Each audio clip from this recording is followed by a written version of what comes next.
it is officially 6:50, only a few seconds late because well, I was barely ready on time. And then I realized my computer was being slow as I was pushing go live as quickly as possible, but 6:50, we're on time. Who cares about seconds? And we're live on Facebook as well. Still, we're live 6:50 for both live streams, Facebook and YouTube. And this is why I never like repeating myself twice. But anyway, for anyone who watches the first few seconds of silence, you don't know what you're missing. So anyway, welcome to our marathon. Once upon a time, an evil queen cast a powerful curse that trapped everyone in our world. But now, people have untold stories to tell, and evil lurks over Storybrooke, Maine, and yep, and the battle of good versus evil continues even after the breaking of the curse. Um, so yes, we'll start momentarily. Um, I'm trying to think. Um, Hang on. So something just came across my mind. Remember that time when we watched a lot of Once Upon a Time stuff? I mean, not what we watch Once Upon a Time every Sunday. Remember the time when I showed you all my Once Upon a Time merchandise? Um, Never mind. Never mind. Okay, I was like, did I get anything since then? And I think I remember, yes, during season 5, I showed you more stuff. I don't remember what I showed you, but I think I got stuff for Christmas, I guess. But I was like, I swear, didn't I have other stuff? But no, that I already did that. I don't remember what it was, but now it just occurred to my mind that I did it during season 5, whatever the new stuff were. Oh yeah, and they were books. That's right. Okay. I was like, I don't know why I didn't remember that. My brain is tired. I have not gotten a lot of sleep at all this past week. It's been horrible. My hair is not really presentable that much, really. And so no matter how much I try to make it look good, it doesn't seem good on camera anymore. And it's going bald, and then that bothers me. So um yeah, I've worn this hat before. I tried to start wearing it every week once I got it. I forgot. I wore it at the beginning of season 5, then I wore it at the end. Um, I thought maybe by season 6 I'd start wearing it every week, and I have not been wearing it the past couple weeks.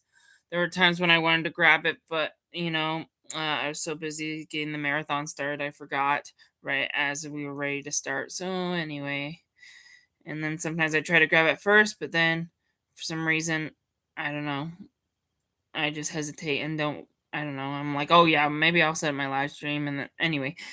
But anyway, yes, I look more presentable with a hat on now because my hair, I don't know, it's just not professional anymore. So anyway, well, still a few more minutes, huh? Um, did you notice that on Disney Plus they changed the Once Upon a Time logo? It used to be, if I remember right, it used to be the season 5 poster. It used to be the season 5 image, the ones you'd get on DVD, Blu-ray, the poster that represented the whole season. It used to be season 5, and I don't know why they did that. When it was on Disney Plus, it just changed depending on the newest season. And since the last season was the last thing that was new, season 7, Netflix used to have a picture of the season 7 poster, but Once Upon a Time does a season 5 poster on Disney Plus. Anyway, it was weird. They now updated it where it's a picture of just Snow White, which I guess is fine. But it's a poster of her from season 1. But it's not the season 1 poster. It's just a poster of her from season 1. Anyway, so it's fine. It's fine. I don't know if you guys saw it at all, but anyway. All right. Well, 5 more minutes. So I guess, yeah, get your Disney Plus ready. We'll start this soon. Um, Good thing I start early so I get people time to jump on and get ready, because not everyone remembers that I go live at a specific time. And so one of the reasons I don't start at 7 is that if I start right at 7, some people are still finishing what they're doing, or whatever they're doing in life, or like they're trying to get onto YouTube and and try to find my stream. And that's why I like starting at 6:50, giving you a 10-minute leeway to be notified that the live stream's on, and then give you like 10 minutes to get ready to watch Once Upon a Time. So that's one of the reasons we did this for almost a year. We hit a milestone last Friday. It was the anniversary of our group chat and the announcing of the marathon. It was the first time I announced it publicly that we were going to do a Once Upon a Time marathon. We did not start a year ago, uh, from last Friday, but I started announcing it. So, which was just a few weeks before we actually started. So, again, like I said, ever since we started this season, we were going to hit a lot of milestones, a lot of anniversaries for some of the first promotional YouTube videos I made for the marathon, all the Once Upon a Time specials I uploaded to my channel. And then, oh yeah, I made a movie, a Once Upon a Time movie on my YouTube channel. You should go check it out. It's called Once Upon a Time, the movie, and it's an hour and 25 minutes. So go check it out. It's every commercial of Once Upon a Time for first episode to the series finale trailer. So, but if you haven't seen the show and you're watching it for the first time with my commentary, then don't watch those trailers. That would probably spoil some of it. I mean, I know we're already in season 6 and we're almost done, but if you don't want to know what's going on in season 7 or the end of season 6, um, then don't watch that. But but anyway, it's a good movie, and that. So I made okay. So here's what I did. You know how we have those 2-hour episodes of Once Upon a Time, those 2 double length episodes. Sometimes we get one. Most times we get one at the end of the season finale, and then sometimes we'll get one midway through the season. Anyway, and streaming services stupidly cut them in half. I kind of did that. Um, what? So just about a year ago, last Tuesday was the anniversary of me doing the first half of the Once Upon a Time trailers, and then the second half. So the first 3 seasons in Wonderland, and then season 4 through 8. Or 7, sorry. So anyway, that was the anniversary of the 2 parts separately. And it was called Once Upon a Time the Movie Part 1, Once Upon a Time the Movie Part 2. And then because I'm not, because I'm not like stupid streaming services, I mean I am, because I just separate them in half. I decided to combine both videos together into one movie, like every double length episode should be when we watch it. But anyway, an hour, like when you think of a Once Upon a Time episode, that's 43 minutes. Times that by 2, you get an hour and 26-minute episode, which is equivalent to a Disney movie. Not anymore. Nowadays, our Disney movies are almost 2 hours long. Incredibles 2 was 2 hours and 9 minutes, for example. Anyway, but back in the 90s and 80s, classic Disney movies, the ones that are not trash, the ones that are classics, they were about an hour and a half, like an hour and 25 minutes even. And sometimes that didn't even count that counted that well, it didn't even count credits, and sometimes it did.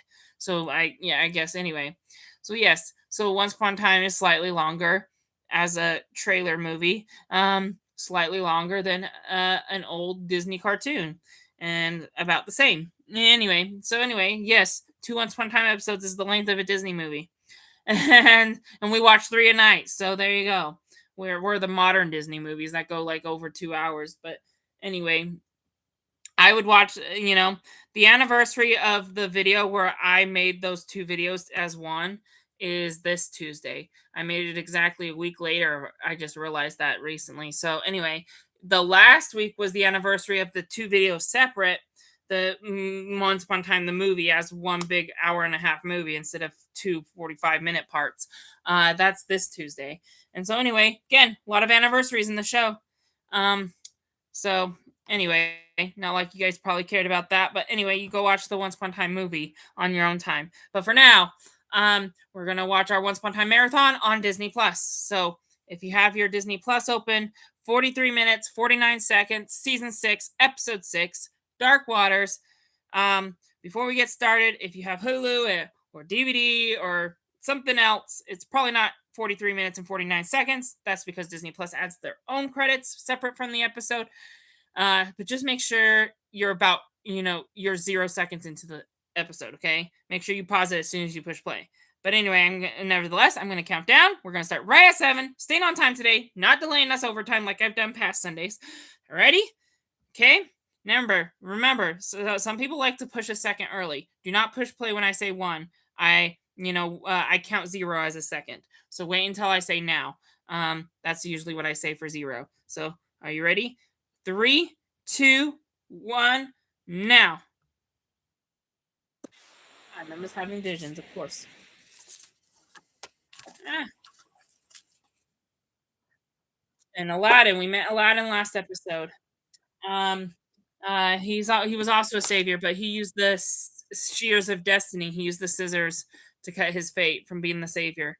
Emma's not going to make that same mistake. She told Hook to bury them, and Hook didn't.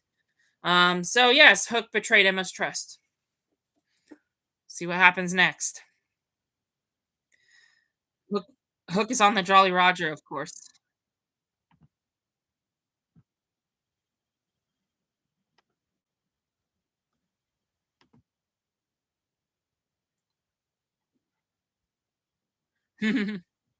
Yes, Hook is getting mad at his team, at, at, um, at his shipmates, whatever they're called.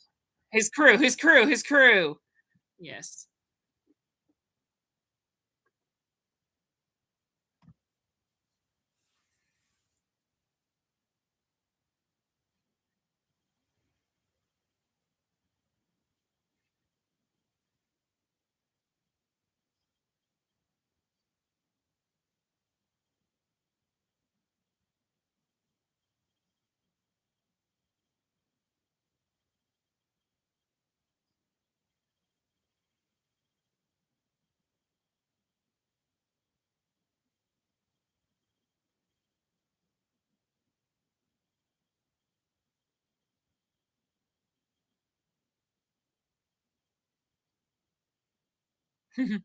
Hook was about to kill a random person on his ship.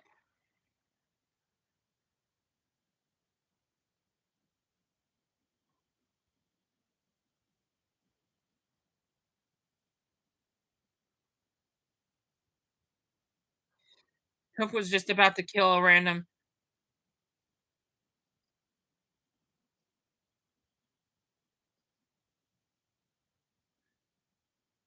Mhm. So this man that Hook was about to kill, um, uh,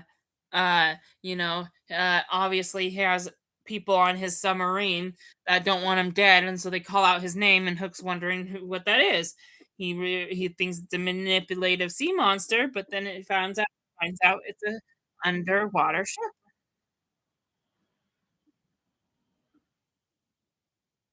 and now he's being pulled under to the underwater ship.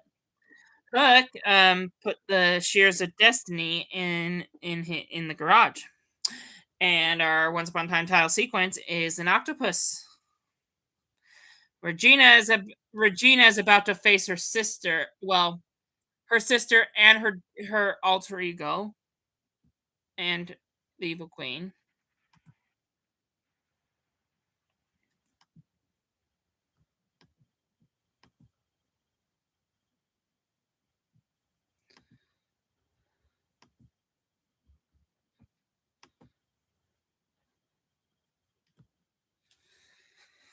Oh,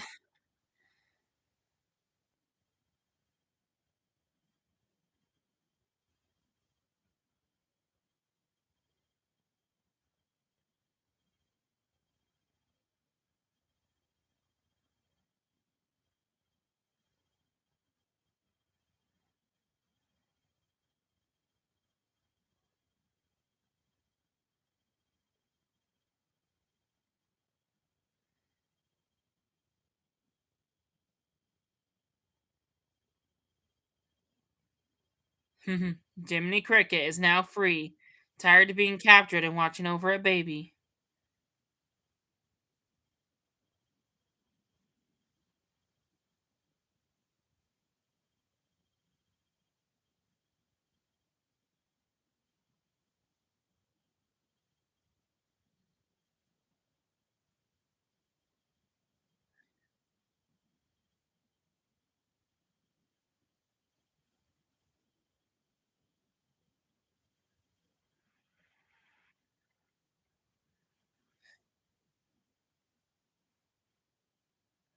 Wow.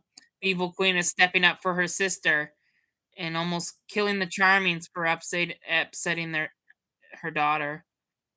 Man.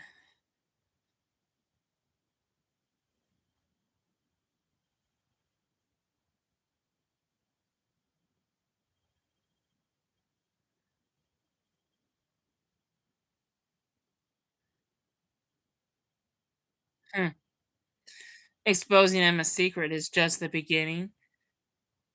Lan and Jasmine are making out in the real world at Granny's.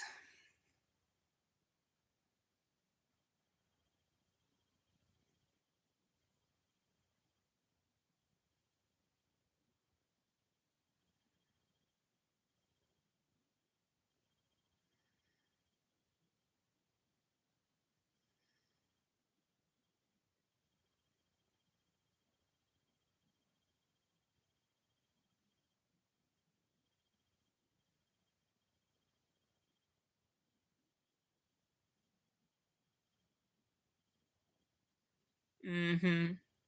Why don't you get Emma? Emma can do it. Emma's the savior now. Oh, Emma, if only you knew your pirate was a liar.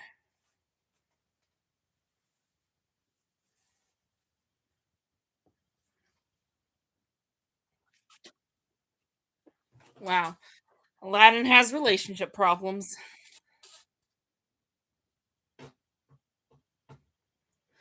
Yeah, yeah, they got a nice house and nice touches and utilities. Who puts plants on top of their fridge, honestly?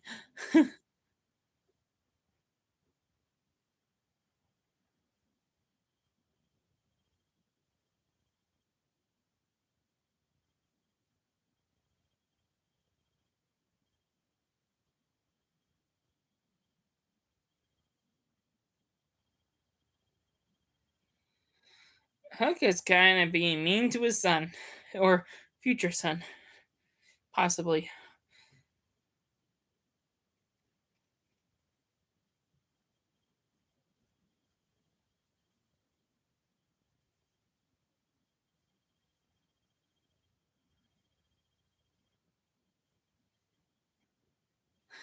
Henry can't accept. And I mean, no one can replace Neil, but you can't accept a stepfather.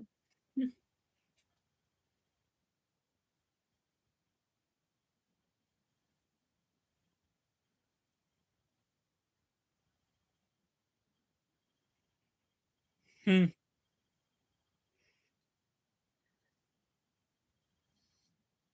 Yeah. Well, I mean, he did lie. That kind of lies lead into broken family relationships. Man, Henry is good at doing his chores, taking out the trash, though. I was just gonna bring that up.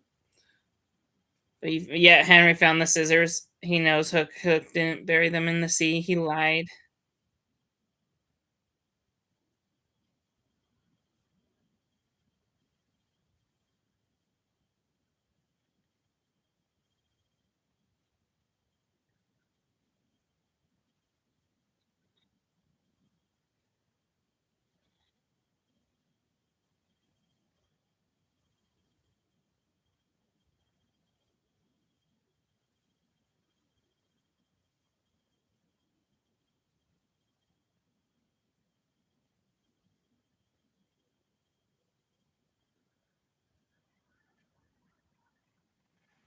Hmm.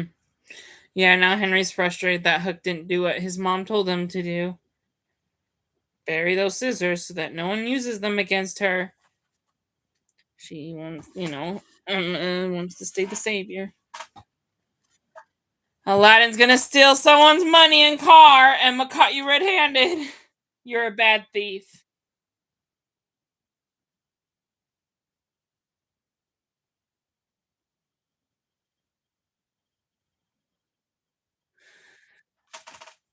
Wow.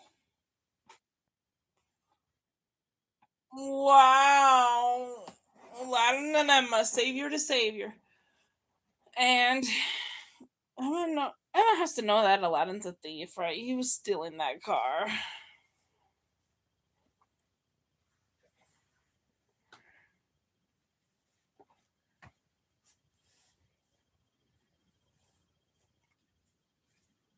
Hook knows that Emma found. I mean, Hook knows that Regina Emma. What's his name? Henry.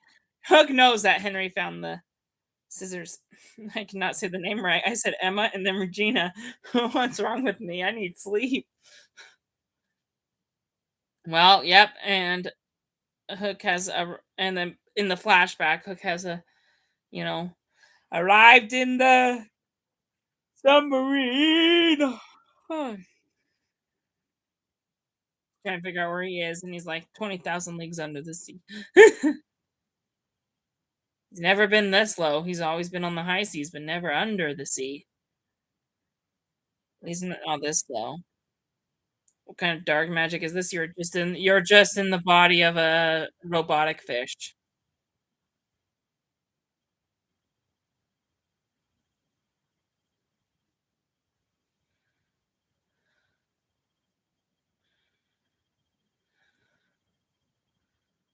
Mm.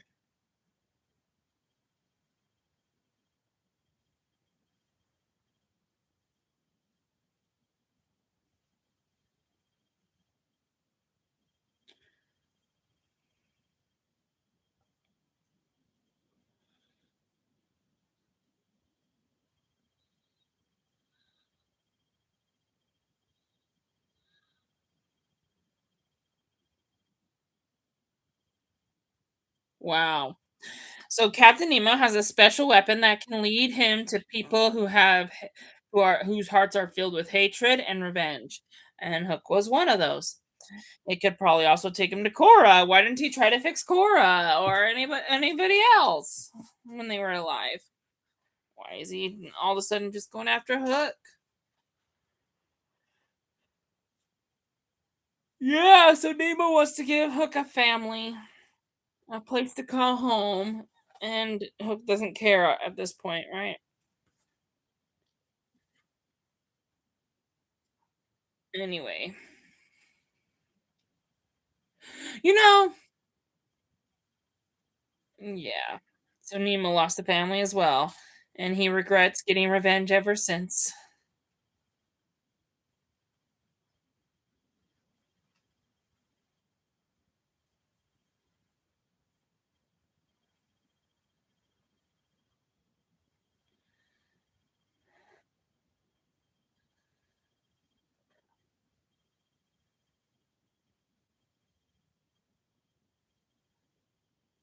Hook Hook doesn't care about family or love. All he wants is to kill Rumpelstiltskin. Man, a man can't make Hook fall in love. A woman kind of has to do it. Emma's the one who made him good.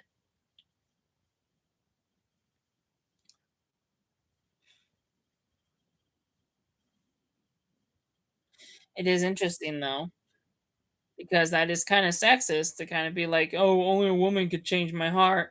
With Mila and Emma, you should, yeah. It doesn't matter if a person's a boy or a girl. You should choose family and redemption.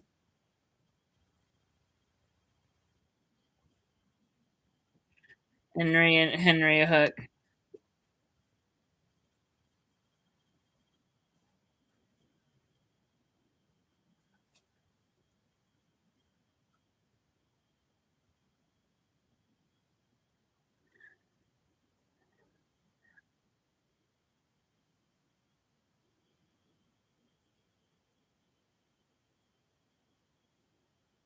Wow.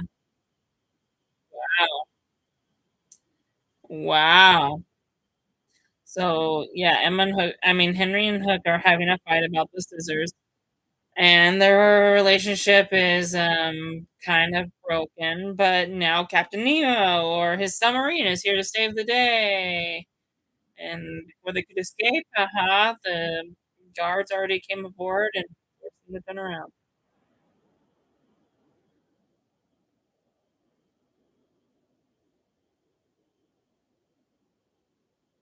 Yeah, Henry gets to go on an adventure with Captain Hook under the sea. Well, this is a great episode to have Ariel come into play. Why isn't Ariel in this episode? She's all about under the sea being a mermaid. Wow.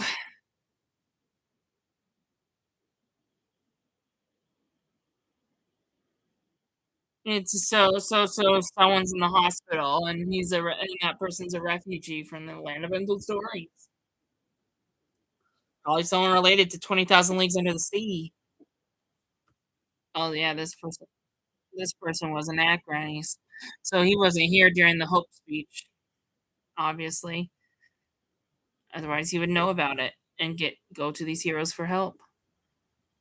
Oh, you get a nice little Snow White and Belle moment. We don't get a lot of princess crossovers with Snow White and Belle. You know, we could go on with these Once Upon a Time princesses and try to find out which princess has not met who, because I'm pretty sure all the princesses have met each other at some point in the show. Because we have had so many princess crossovers, starting with the first Disney princess, Snow White. She's met Ariel, she's met Cinderella, she's met Belle. She had, as of this season, has met Jasmine. Um, and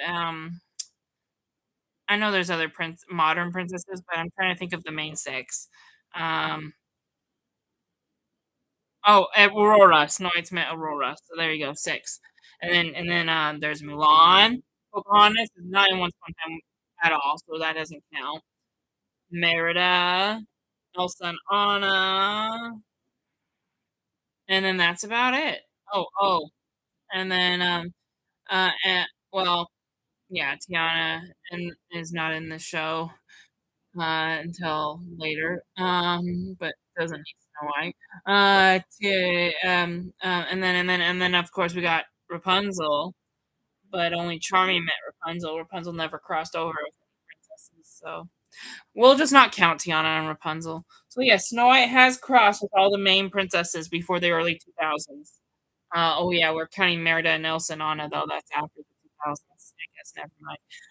I'm not going through every princess, actually, that's it just took me too long to come up with Snow White, and the plot is thickening right now on the show, so never mind. But, who hasn't I'll say this, who hasn't crossed who what Disney princess crossover has not happened yet? Belle has not met Cinderella, I know that. That was the one I thought of that wanted me to start this conversation in the first place. So, yeah, Henry is upset that Hook got them trapped down in the submarine, and, looks like the person captivating the ship doesn't want them to leave. We're back in the past. The Captain Nemo and Hook are on a journey,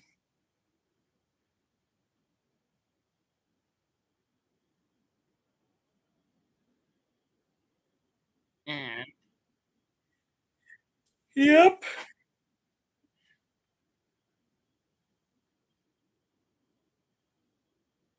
Well, so we have this other guy with us.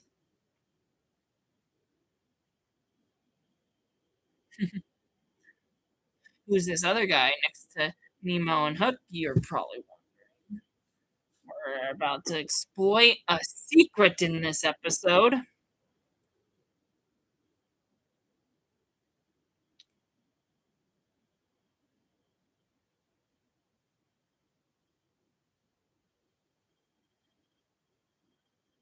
Listen to this.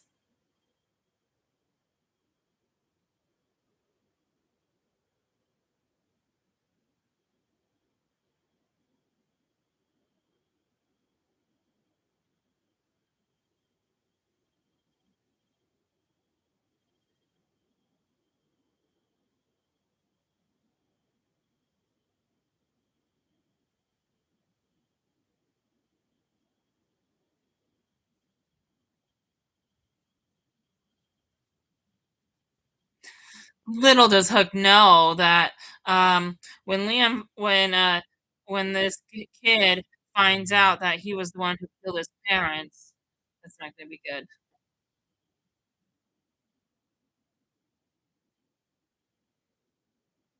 Anyway, um, yeah.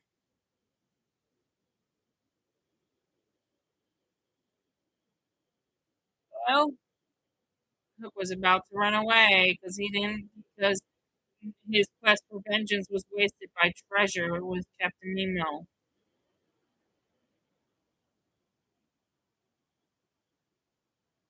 Hook was trying to run away, and, unfortunately, yeah, an octopus stopped him.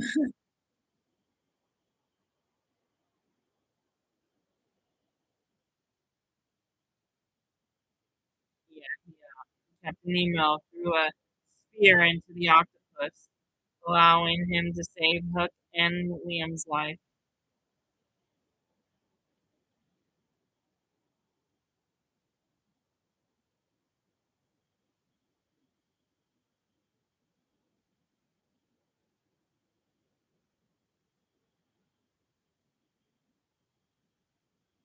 Wow, Captain Nemo's forcing Hook to be part of a family he doesn't want to be accepted in.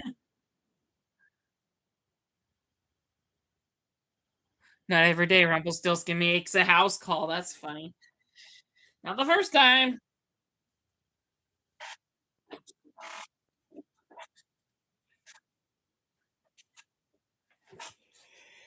What is Rumple doing in the Wicked Witch's house?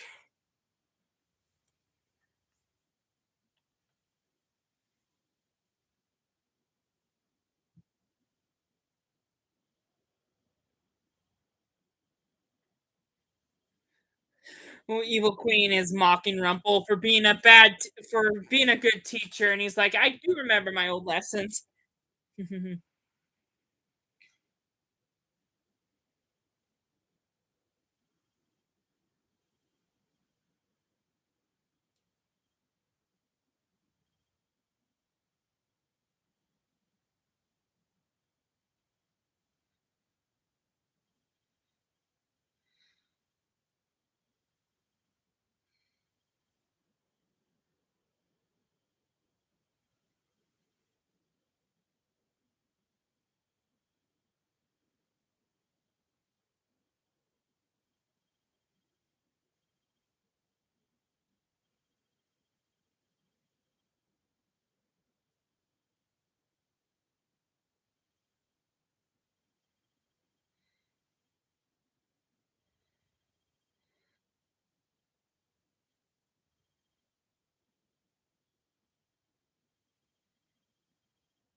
Wow.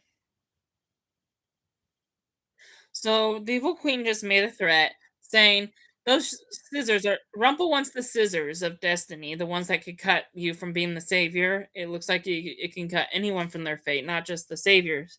And so anyway, Rumple wants those shears, but Regina I mean the evil queen they're long gone. She's already given them to Henry. So anyway, she doesn't know where they are, and then Rumple's like, Rumple's like you're thin on allies, and Regina's like, you don't need an ally when you win, and then Rumple's like, we'll see, dearie, we'll see, because the evil queen will go down. Every villain always loses eventually. Emma's trying to teach Aladdin a life lesson of her first time in Storybrooke, where she, ran over a Storybrooke sign and crashed her car from the pilot, if you remember that, almost a year ago. Again, anniversary of this, campaign, if you will.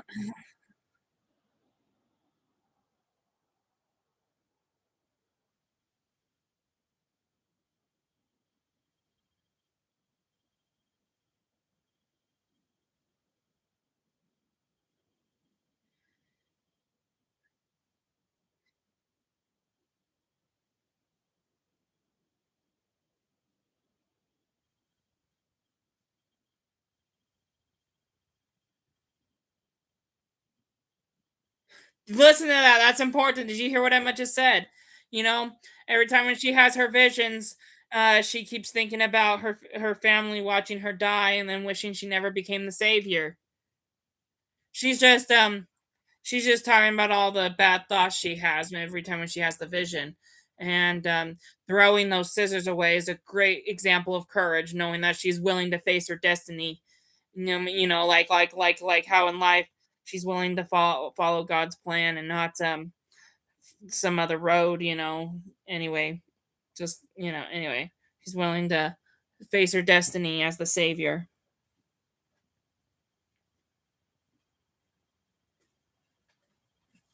She's not gonna cheat her way out of it like Rumple does sometimes.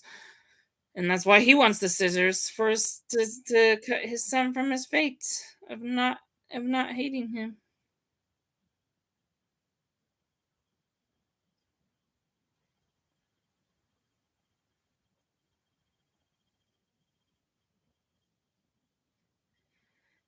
Mhm.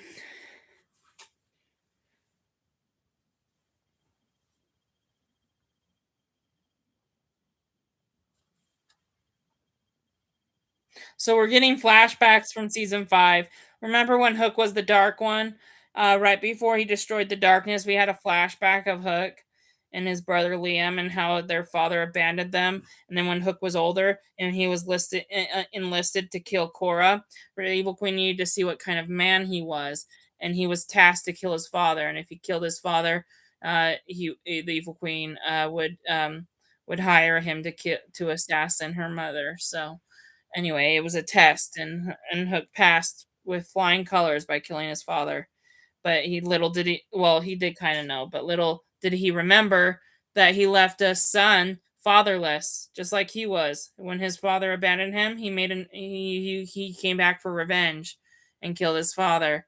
And unfortunately, that revenge cycles through because unfortunately, during the time he killed his father, that father also had another son, and he named it after Hook's older brother Liam. So Hook has two brothers named Liam now, and the second Liam, the first Liam died obviously in Neverland, and we saw him in the world. He moved on, but the second Liam, the younger brother Liam, grew up without a father because of what Hook did, and it just goes around. This is why you should forgive all people and shouldn't get revenge.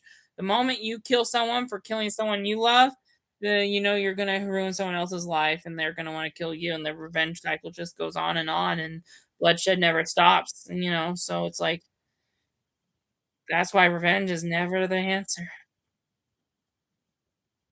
It's the path of a villain there.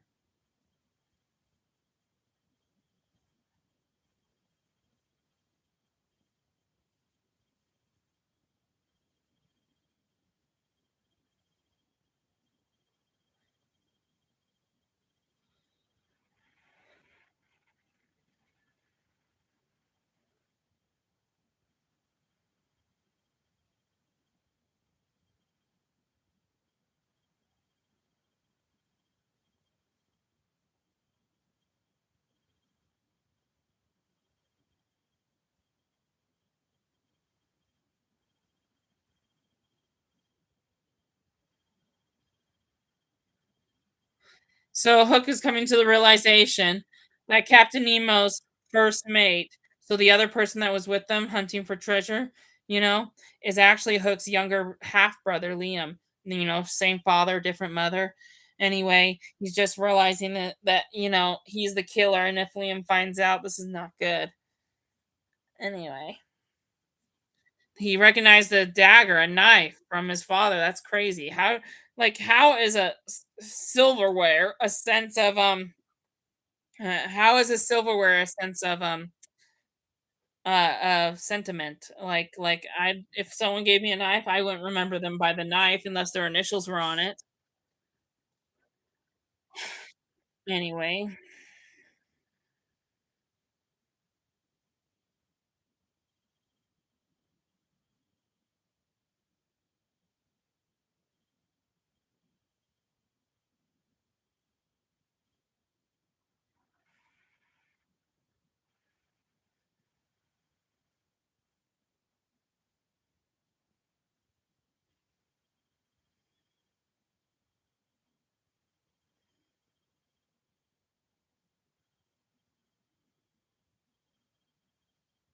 yep. Hook put him first. Hook's a good father. Hook is a good father to Henry. He chose to put Henry first above himself. There was only 1 helmet, so he there's only 1 helmet, so he sent Henry because nothing's worth the loss of a child.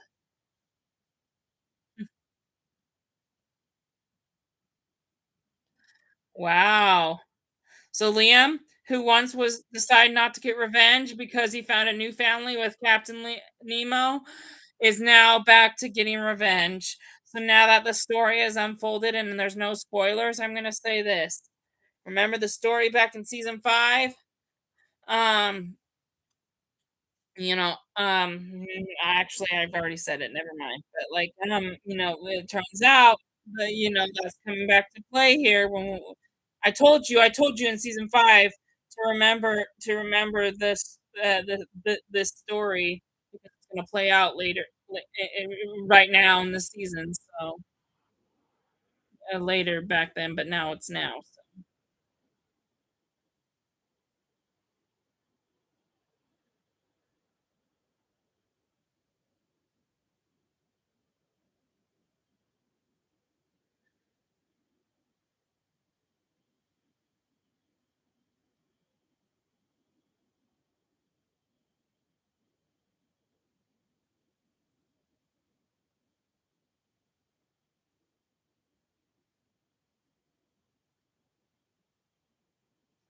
Captain Nemo sacrificed his life so that Liam wouldn't kill Hook.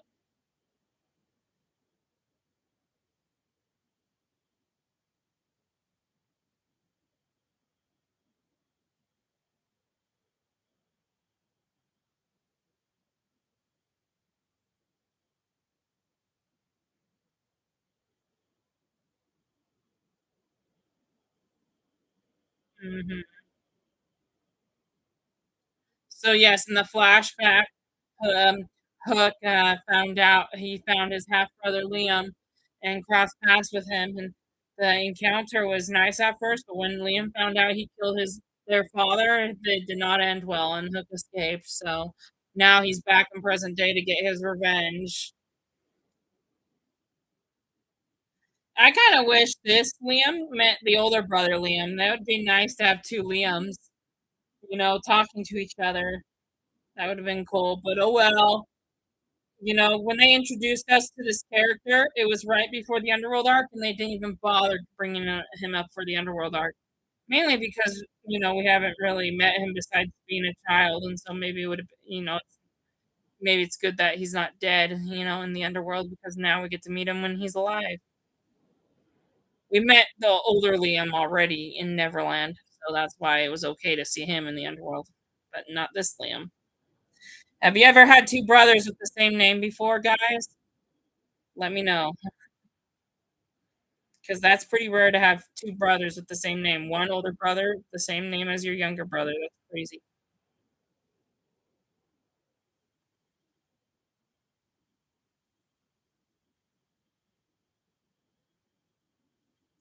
Don't push it, Henry's finally accepting Hook into the family, and he's telling Hook not to push it.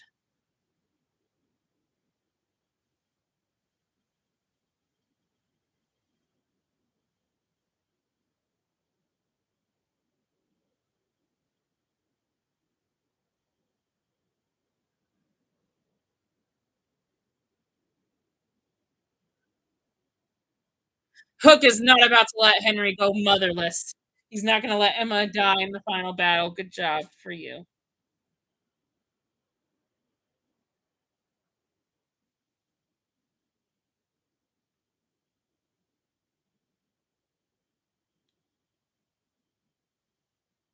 So he's finally bearing the scissors once and for all, doing what Emma promised him to do. And so, yep, now he's no longer lying. And so, yes, so Liam, just seconds away from killing Hook, realizes what Hook realized back in the past. If he was going to kill Hook, he was about to leave another child fatherless. And even though Hook is not really Henry's father and he is fatherless, Hook is kind of a father now, you know. Yeah, he's almost at the point where you can't say Henry's fatherless anymore after Neil's passing. Anyway, Liam realizes, not knowing the details, obviously, and thinking Hook is Henry's father, he's thinking, if I kill him, I'm going to leave another child with a heart full of hate, and he's going to want revenge. Henry's strong enough not to think that way, but Liam needed to learn this, because that's what Hook learned too. He learned this the hard way by killing his own father for revenge. He left another boy fatherless, and that boy wanted revenge. And just because Hook learned the hard way, Liam doesn't have to learn the hard way. So Liam decides not to kill Hook. So Agrabah is gone. Jasmine just said. Jasmine was talking to Aladdin at Granny's in the outdoors, on the outdoor tables, and revealed that Agrabah disappeared. So they have to go and find Agrabah, but they're stuck in Storybrooke. So Doctor Bell, he's not even in this season, but because the actor is busy doing something else, but he needs to get mentioned in the show. Those are nice flowers for the untold story people that are almost hospitalized and or in a coma and they need treatment. Snow White's still giving flowers just like her Chris persona did. Charming all those years ago.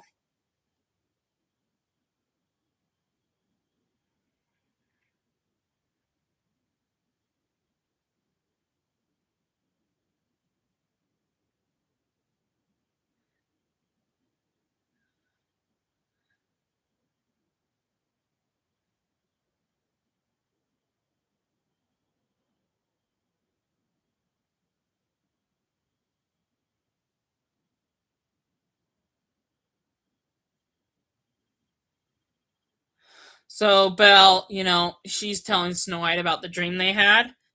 Um, and about Gideon saying that Rumpel's gonna destroy the family that they're creating together. And looking at Rumpel such hatred, and I'm like, hopefully Rumpel has a way of changing that and making himself a good father, but he has to give up his evil ways first. Hook and Liam are talking in the hospital.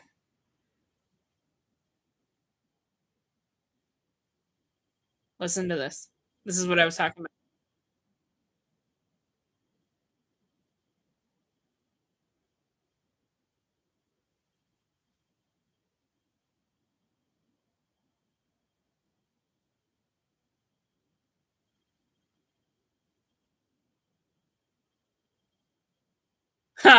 Because Nemo, plot twist again, when they were bringing someone from the land of untold stories into the hospital earlier in the episode, plot twist again, Nemo was that person, and so he's been in the hospital episode as well, before Liam even got there. Liam and Nemo are holding hands, and Hook is watching them bond. Anyway, yes, Hook and Liam have finally found peace from their father's passing, and everyone's living happily ever after. And Nemo gets to see them all full of love instead of hate, with their hearts full of love.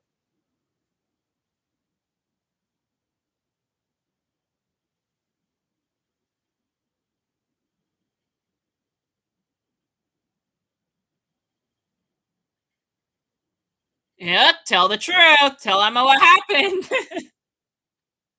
He does.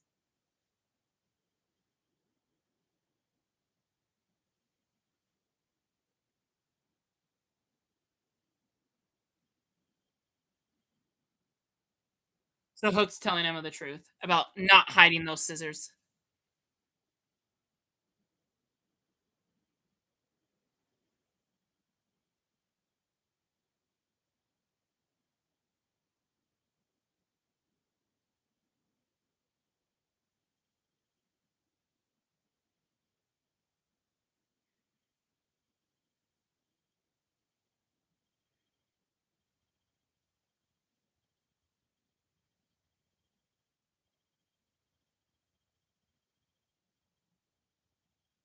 So remember how Emma lied to her boyfriend about her visions? It took a while for Hook to forgive her. Um, and then when Hook keeps a secret, Emma forgives him easily. It's like because she's been there already just an episode ago. Imagine a couple keeping secrets from each other. Man, that's even worse when both of them are lying to each other, not just one or the other. It is interesting though, because like yes, Hook did not hide the scissors, but he did correct his wrong before talking to Emma about it, and Emma's okay because that's what she would have done if it was the other way around. If Hook was the one supposed to die, she would have tried to hide those scissors too, just to protect Hook's life, and try to save him. She would have made the same mistakes. So anyway, that's why she's able to forgive him because they she would have made the exact same decision, which means they think alike and they err. They're human. They make mistakes alike like each other. Like they're alike in the same mistakable form. A lot of times you find something similar or characteristic in someone that's similar to yours, or sometimes you think the same, but never do you think you make the same mistakes. You're so common that you make the same mistakes, right? That's crazy. That's why Emma and Hook are made for each other. They both correct each other's mistakes. The evil queen is kissing Rumple, and and Snow White and Belle. Rumple, Belle, Snow White. What's your name? I don't know anyone in the show now. Belle is gonna walk in while they're kissing. Oh my goodness, that's not good. Imagine your wife watching you kiss someone else behind their back. Ooh, they're kind of trying to divorce. Kind of okay, but no paperwork was made. They're technically still together legally, even though they're not really living together anymore. Anyway, Belle decides not to walk in. She just throws the folder under the door.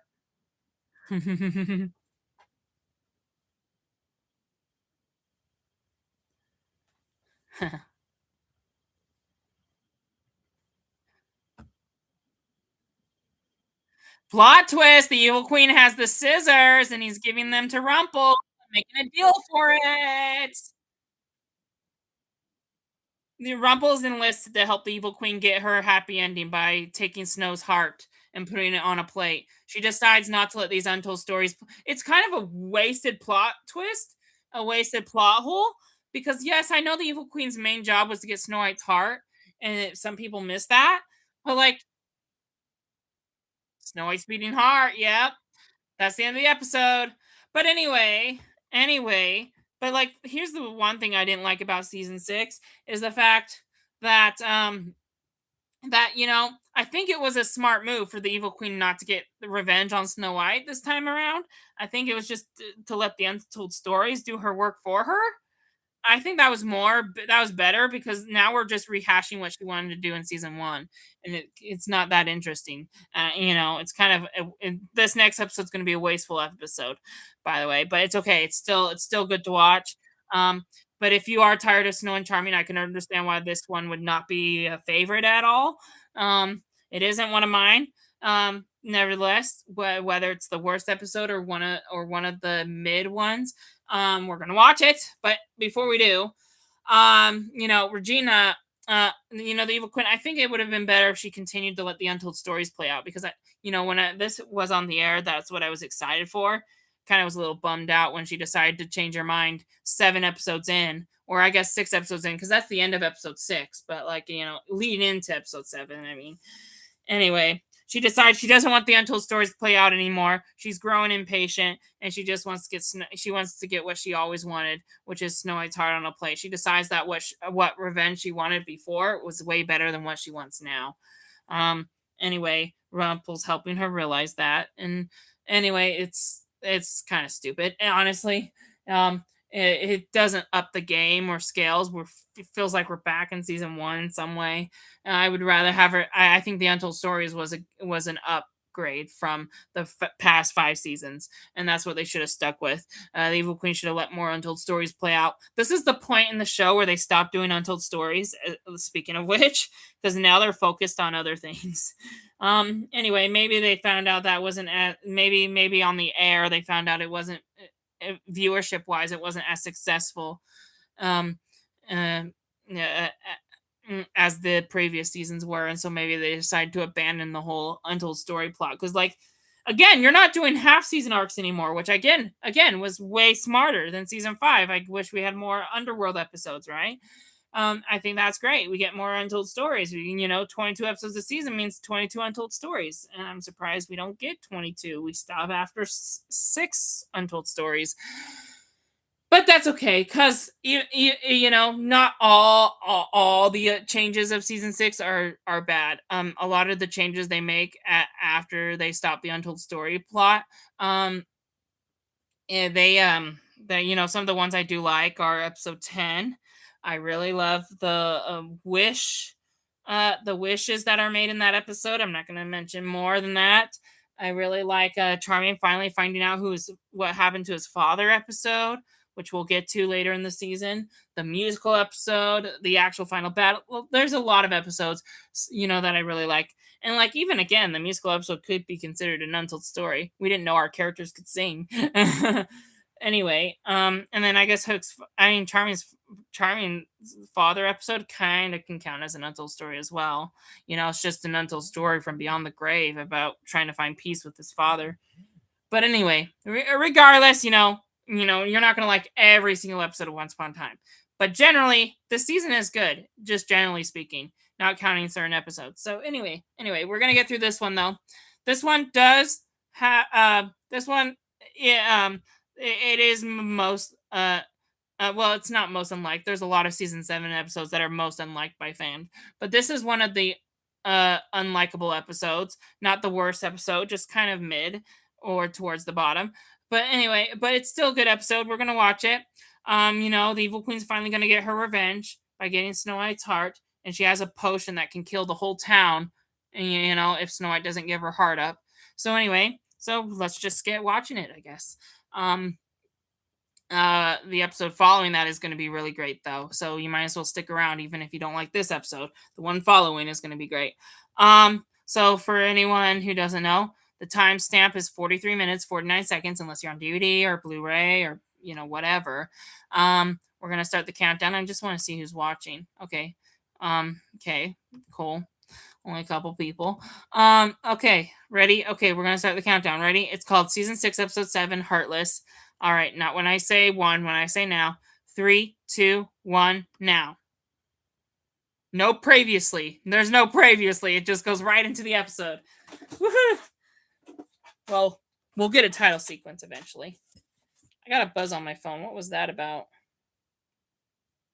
Nothing important. Okay. Well, sorry about that. Snow White is sleeping. Sleeping snow's my favorite snow.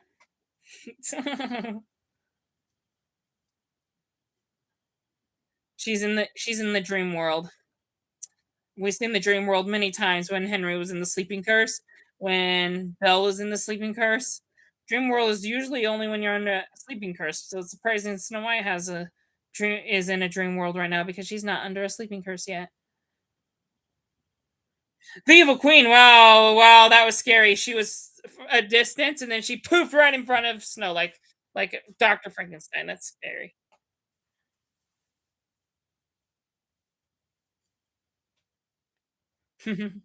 Like I said, sleeping snow's my favorite snow.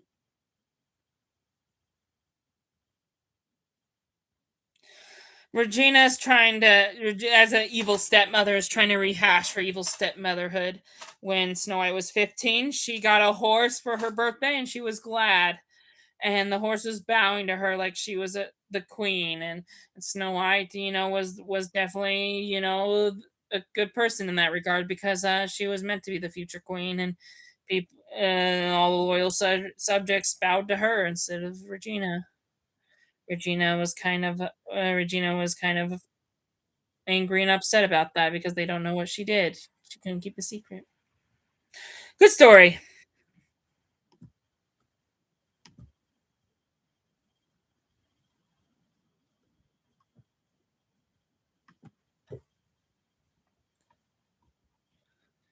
Plus a little bit more.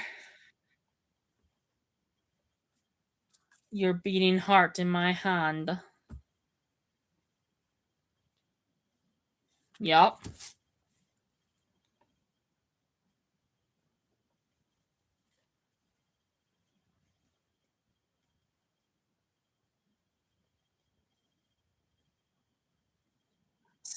special day. So you talked about Snow White's 15th birthday, and that was like her special day. Now you're trying to make your own special day. It's not your birthday, Regina. But anyway, you want to make your own special day by taking Snow White's heart. But Regina put a protection spell on it. Smart on her. The moment you rolled into town, great idea. The good Regina, not the evil Regina. And Regina's like, "Oh, did I say I would take your heart? No, you would hand it over." So plot twist, Regina Evil Queen has been a little smarter. In the past, she's always wanted to take Snow White's heart, but now since it has a protection spell on it and she can't take it, she's going to trick Snow White into handing her heart over to her anyway. She's going to trick Snow White into handing her heart over anyway. So I mean, I would never give my heart to the evil queen. How would that work? How is he gonna? Maybe she's gonna be left in a corner with no choice. Maybe her loved ones are gonna be threatened, and in order to save their lives, she has to give up her heart. That'd be the only way she would do it, because she loves everyone too much to risk their safety.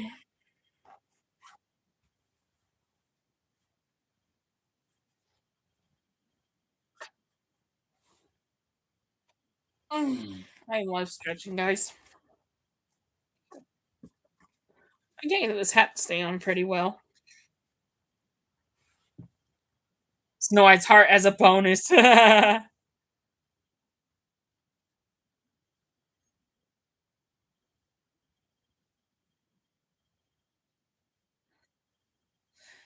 Yep.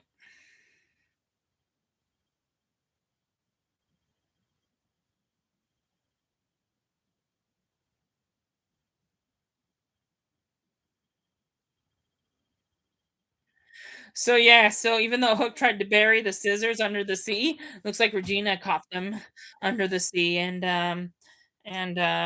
gave them to Rumple in deal. She in response to the deal, Rumple promised to help her get revenge on Snow White.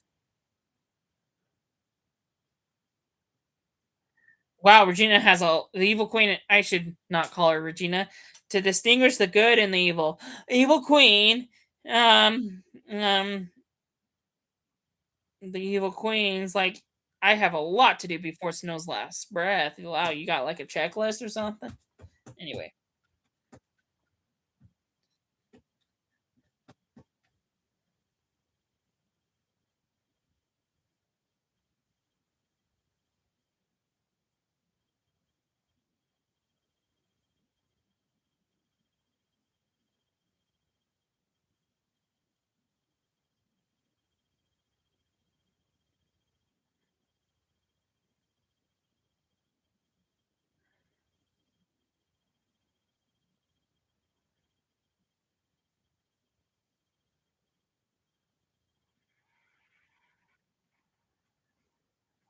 wow. So this guy knows that it's Snow White that on the run, and he's gonna probably tell the evil queen or somebody to capture her. You should never trust that man. You should have not tried to sell your necklace to him. He should, he was definitely tricking you. Charming is not supposed to have a haircut. He's supposed to have long hair when he's a shepherd. He's always had long hair as a shepherd. Why did they make him with? Why did they put him with short hair in this?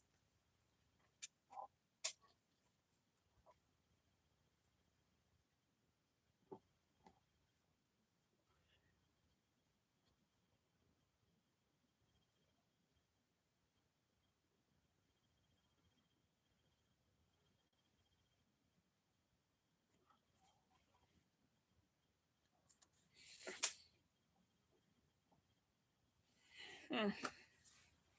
Remember when he was being controlled by Bo Peep and her staff? Well, he overcame that. So what's stopping him from what's forcing him to sell his farm now? King George, Evil Queen, stealing their land.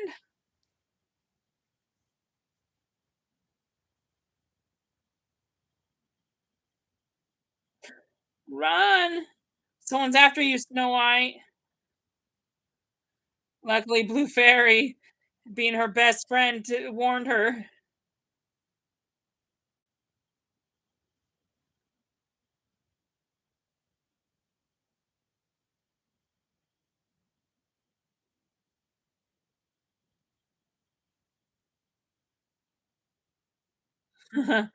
Haha, Blue Fairy. If it weren't for you, Snow White would have been captured. Oh wow, so that stranger, you should have known better. Yeah, you should not try to give your mother's necklace to that stupid guy.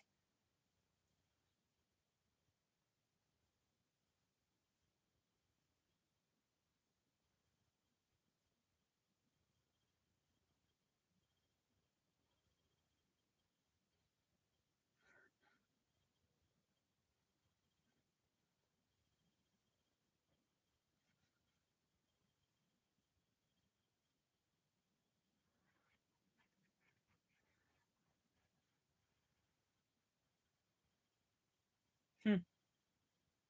Snow White's about to leave the Enchanted Forest. We know that doesn't happen according to certain events. Many of flashback events and present events. You don't remember Snow and Charming did not meet until, their first meeting didn't happen until after Charming became a prince. So, yeah.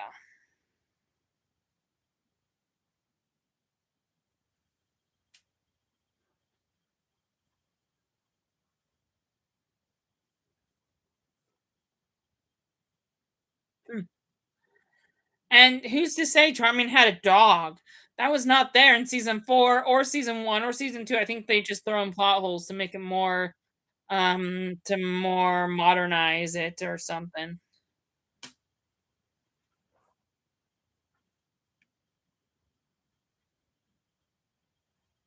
Yeah, that's no reason to be okay, right? If the evil queen wants to kill your parents, that's not good. And my laptop's about to die. Let me hurry before my stream stops itself. Where's the mic cord? I should have grabbed my charge cord before the stream started. Ah,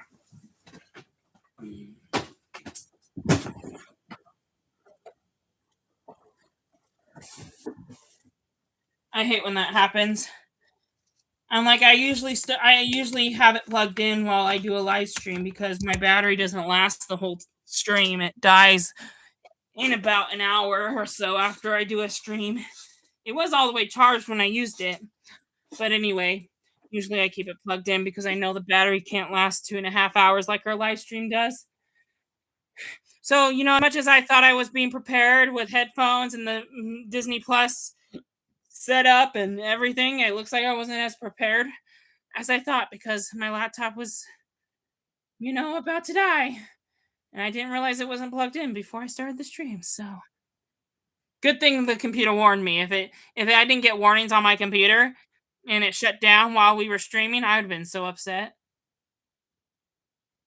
I mean, it's not a pre-recorded video. I mean, it wouldn't be deleted. It would be on my stream. It would be on my live stream. It would be on YouTube, but in Facebook, but it wouldn't be the whole thing. It would we'd only be halfway through it, and then I would have to start another stream to finish it or something. Anyway, luckily that's not the case. So, okay, I did not, however, because my laptop warned me, I did not pause the episode or anything. So, hopefully you didn't either.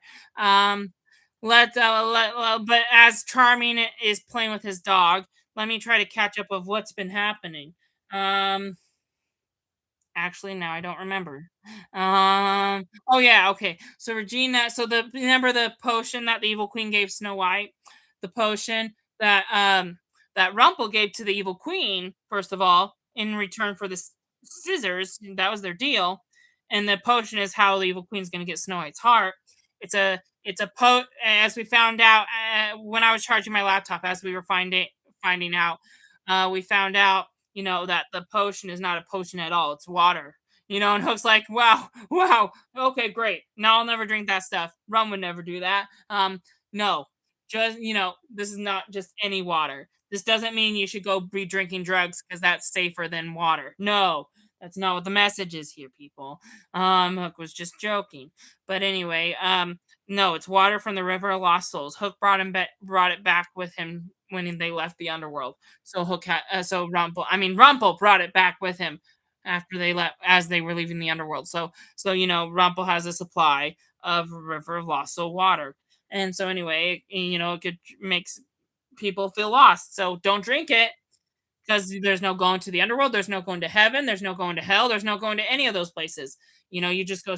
I mean, it's kind of hell, um, but you just go straight to being a lost soul in the river of lost souls. So don't drink it, right? It's still death regardless. Don't drink it. They poured it on a tree to confirm that it's water from the river of lost souls because it killed the tree. Obviously, and so anyway, yes, they do have a way of destroying the town if Snow White doesn't give her heart up. So now, and then Snow and Charming had a conversation about this, and they're like, "We're not going to really give our heart up to the evil queen, but look, Snow, if we," and Charming's like, "If we don't, all these people are going to die." And so from the river of lost soul water, the evil queen's going to throw on everybody. So yeah, that's not good. Anyway. No, Snow White's given up. She's, like, thinking, because remember at the beginning of the season, she was tired of defeating evil and being a hero. She wanted to go back to normal life. She wanted to go back to teaching and teaching math, English, science, and going back to normal life, and she's now thinking she's never gonna go back to normal because if the evil queen takes their heart, they could die, and so much for trying to go back to normal, I guess.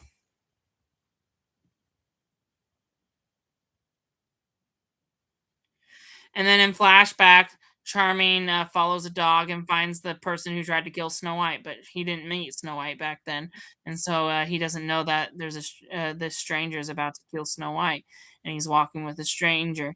And then let's see.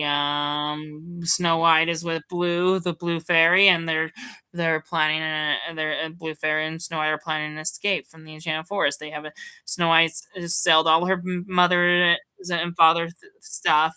She sold all her jewelry and bought enough money for a safe passage to another port, to another place. And so, yeah, the Blue Fairy is just helping her pack her things and leaving. So, which there's nothing really to pack because she's been on the run. So they're just planning on saying goodbye to each other. And now we're back in the present. And Blue Fairy is now talking to Snow White.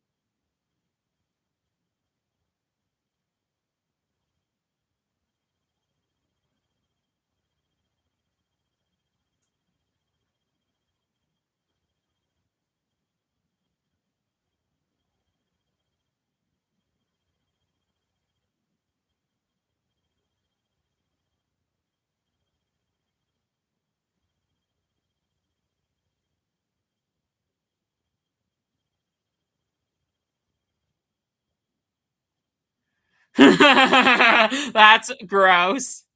Even Henry's like, "Mom, ew." You've been having S word with Uncle? Anyway,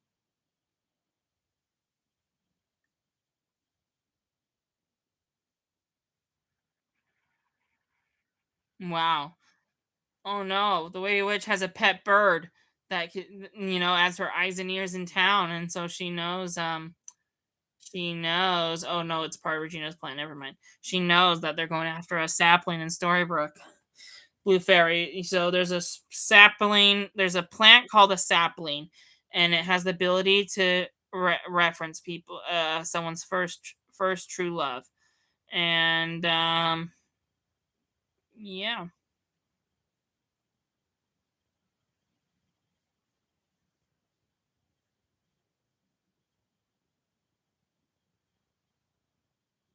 Hmm.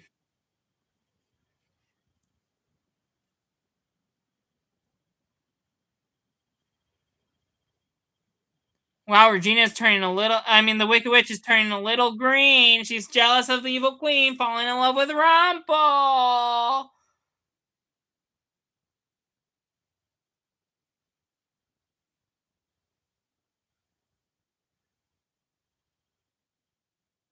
Yeah, you're turning green.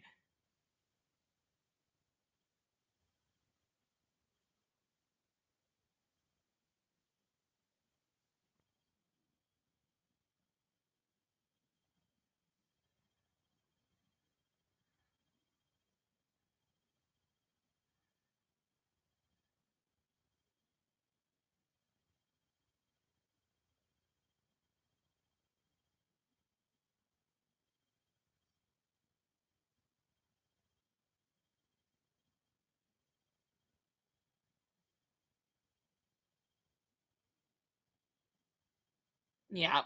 So plot twist: Regina decides to write a note that makes the Wicked Witch go into Rumple's shop, seeing them kiss and breaking relationships. Hanging out with Rumple and stuff. Anyway, that's just bad. That's just bad.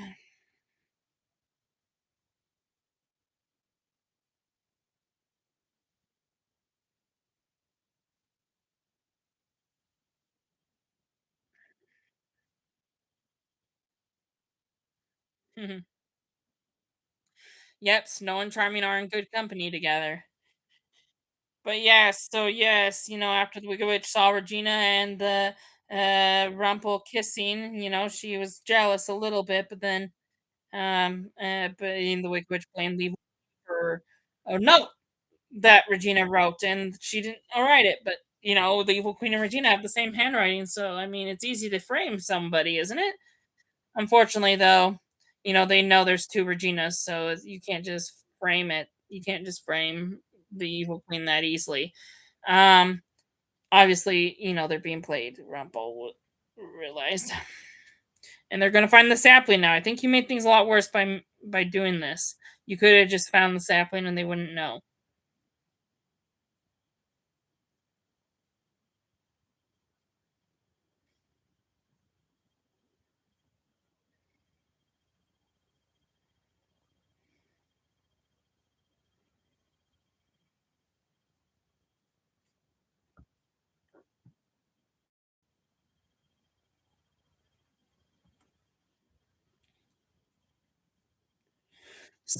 Blue Fairy cat. So just to catch up, Blue Fairy cast a spell to help them find the sapling, and in the flashback, Snow White ran into the wood carver that's trying to kill her, and she found the dog that belongs to Charming.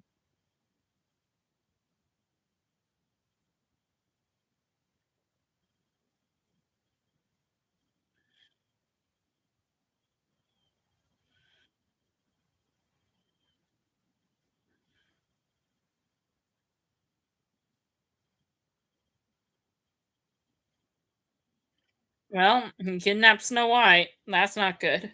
We know she gets out. That's the problem with flashbacks is that you know how they end because of present day circumstances and because of other flashback circumstances when you're further on in the show. And they can't go controversial though, but then they always find a way to correct themselves. Sometimes they'll have a flashback that doesn't make sense, but then it will make more sense when another flashback comes into play or later on when another flashback fixes it. No, it's a way of avoiding plot holes, but no matter how many plot holes you try to avoid, you can't avoid all of them, and you end up creating more and making things worse. So,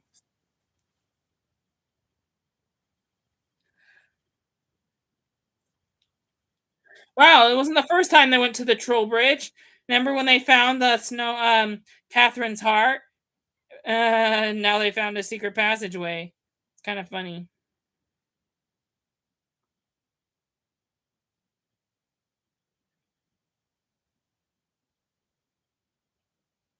Hmm.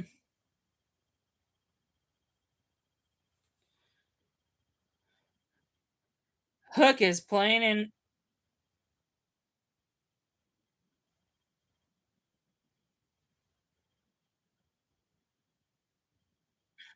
Hook and Emma are playing in Regina's vault. That could be dangerous.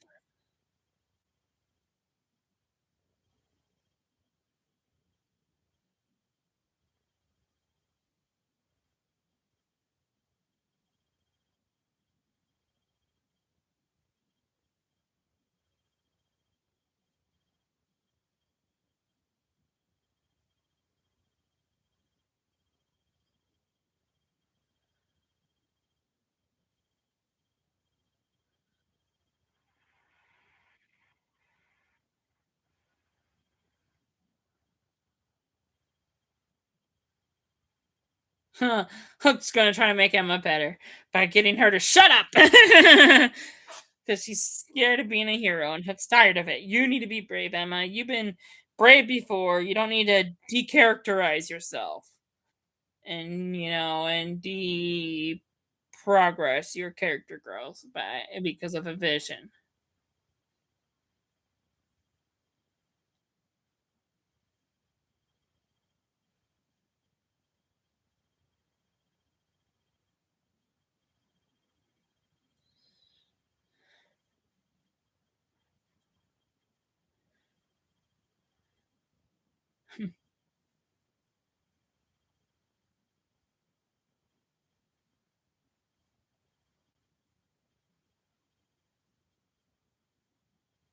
It is true because of their Back to the Future adventure. She's part of helping her parents fall in love now. It used to not be the case. They fell in love on their own.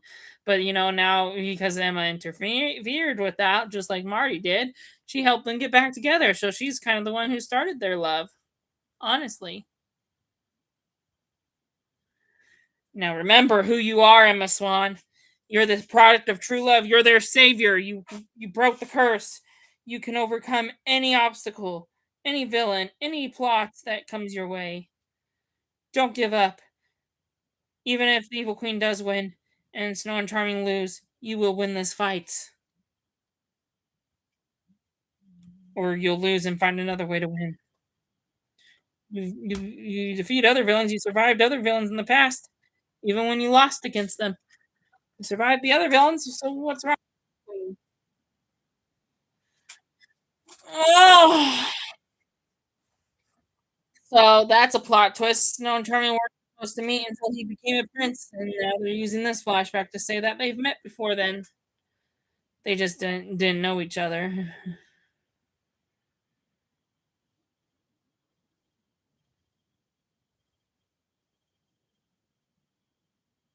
Hmm.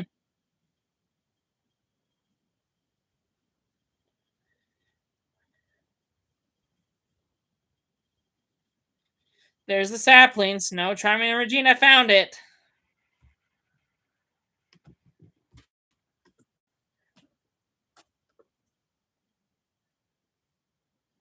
Ooh, a comment. Hi, Ben. What's your favorite part of this episode? When was this sent to me? I got a comment. I don't get comments on YouTube usually. That's kind of cool. Favorite part of this episode depends when you sent that. The favorite part of the episode I'm watching now. I don't know. This is one of the disliked episodes of the entire show, but I do like. I guess I do like. Um, Let me think. I do like how they're bringing back the underworld a little bit with the river of lost water. I liked how it killed the tree. I guess that was cool. In the episode before that, when we watched Captain Nemo, my favorite part was when Hook found out that that this first mate to Captain Nemo was Liam, his younger brother, and bringing back the info we got in the Dark Swan arc. So again, references they were both in season 5, the Underworld and the Dark Swan arc, and they're both coming back in tonight's episodes. And so anyway, I guess those references were kind of my favorite. Little nod to the first half of season 5 when we found out that Hook killed his father and left his son child fatherless. He was able to meet this brother and find peace. And anyway, and then my favorite part of the current episode we're watching was them using the river lost of water from the underworld. Wow, so many references from last season.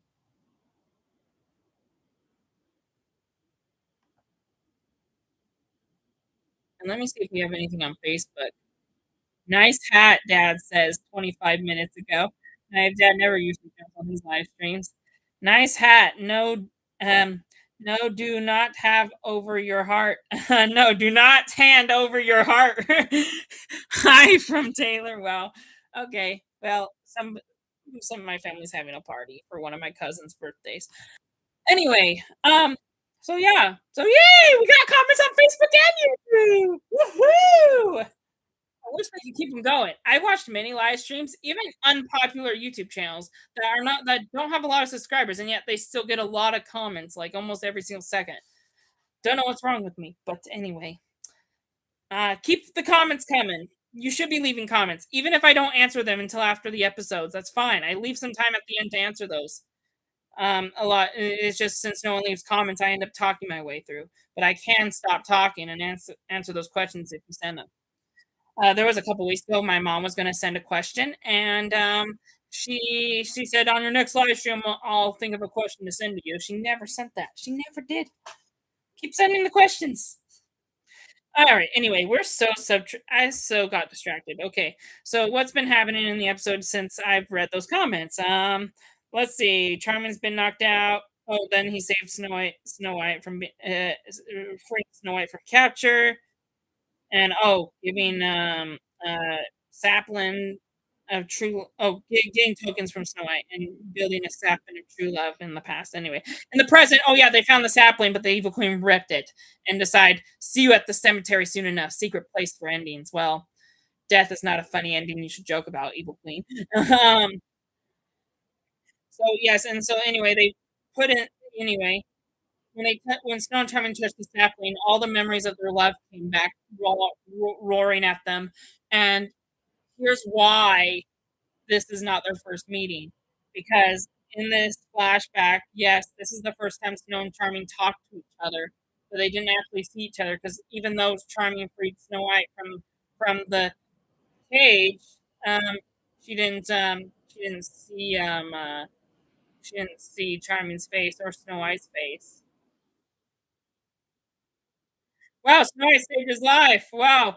Do you see how he was about to use the hammer to kill Charming? Snow White grabbed his hand and stopped him from killing Charming. Anyway, so yes, so yes, never don't try to kill anybody.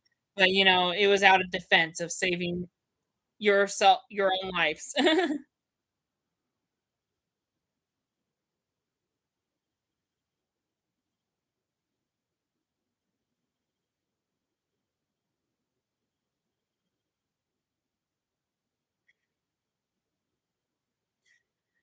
Anyway, so yes, to see so okay, to avoid plot holes, Snow and Charming definitely don't meet until way later on.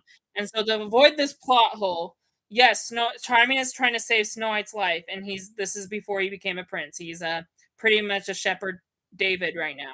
Sorry, why am I calling him Charming? He's not charming yet. But David, you know, is trying, about to save Snow White's life and you know, before letting her out of the cage that the woodcutter trapped her in, before letting her out, she prevents him from opening the door because she doesn't want him to see her, uh, due to her making a lot of enemies and being hunted down by the evil queen and a bunch of other people. A target on, as she said, "You'll have a target on your back if you look at me." Like that's their excuse of bypassing their first meet, since they're not supposed to meet until later on in the timeline. They're avoiding this by, not having them see each other, but, working together. How do you work with someone without seeing them? Like, not knowing what they look like? You just hide behind doors and you just work together. That's anyway, I guess it's clever, but it's a waste of a plot. Like, you didn't they didn't need to actually meet before this, like, anyway. So yes, again, they're in the present day, Snow and Charming got their memories back, and or not their memories back, they got all their loving memories that they had when they were, anyway, the sapling, that's what showed them their true love and their journey together. Anyway, they argued about not sharing this moment because they didn't know about each other at this time. They didn't even see each other in their in the face. So, anyway, they didn't even know they had this moment together, and they're the ones who created the sapling in the first place. The see, there's the plant, the vine, it grew right after Snow White gave her coins to Charming to help to help save his farm. And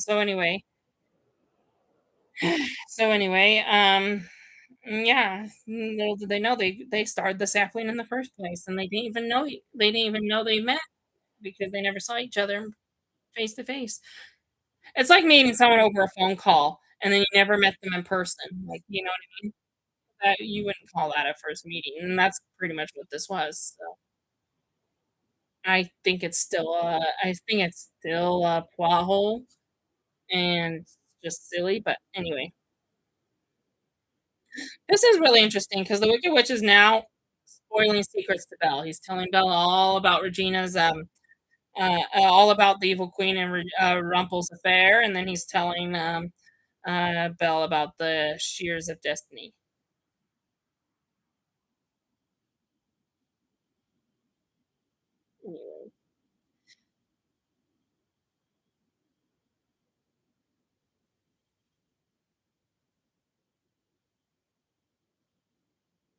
Anyway, Emma and Regina were just about to attack the evil queen, but then Snow and Charming showed up because they didn't want the evil queen first in the town, obviously.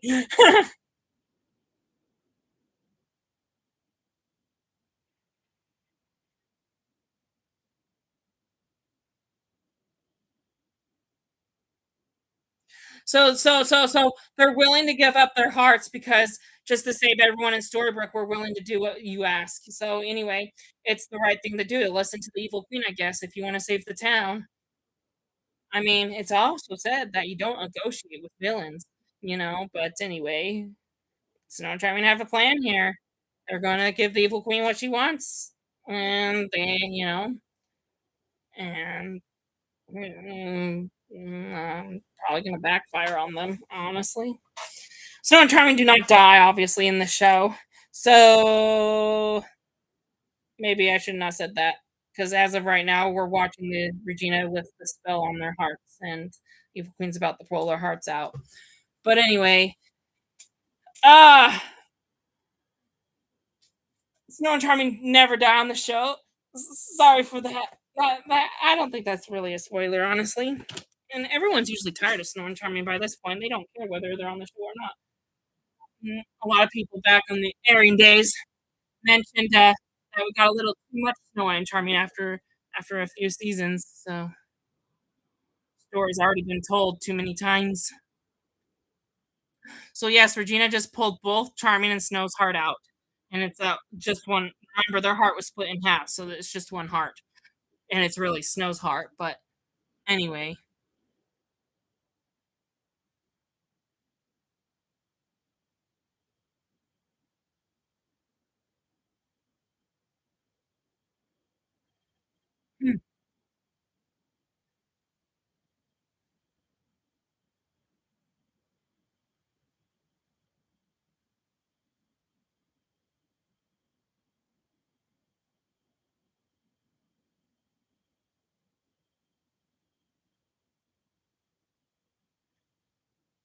so the evil queen decides to change her mind again. First, she decides to let the untold stories play out. Then she decides she wants to kill Snow White and Charming, like she's always wanted to. And now she's decided not to kill them. That girl never make up her mind. Like, wow, they're wasting a villain arc here, where she's not really doing anything evil. She goes after something evil and then decides not to do it anymore. She put Snow White under a sleeping curse and then made her disappear and threw her somewhere in the woods. So now you will always find her. Evil Queen says, "Start looking, Shepherd." So yeah, well, okay. You might have thought this episode was a waste. It's not a total waste, because yes, Snow White's in another sleeping curse, and the evil queen threw her somewhere and used her magic to throw her somewhere in the woods, and so now Charming has to go and find her. Um, but this curse actually has a twist.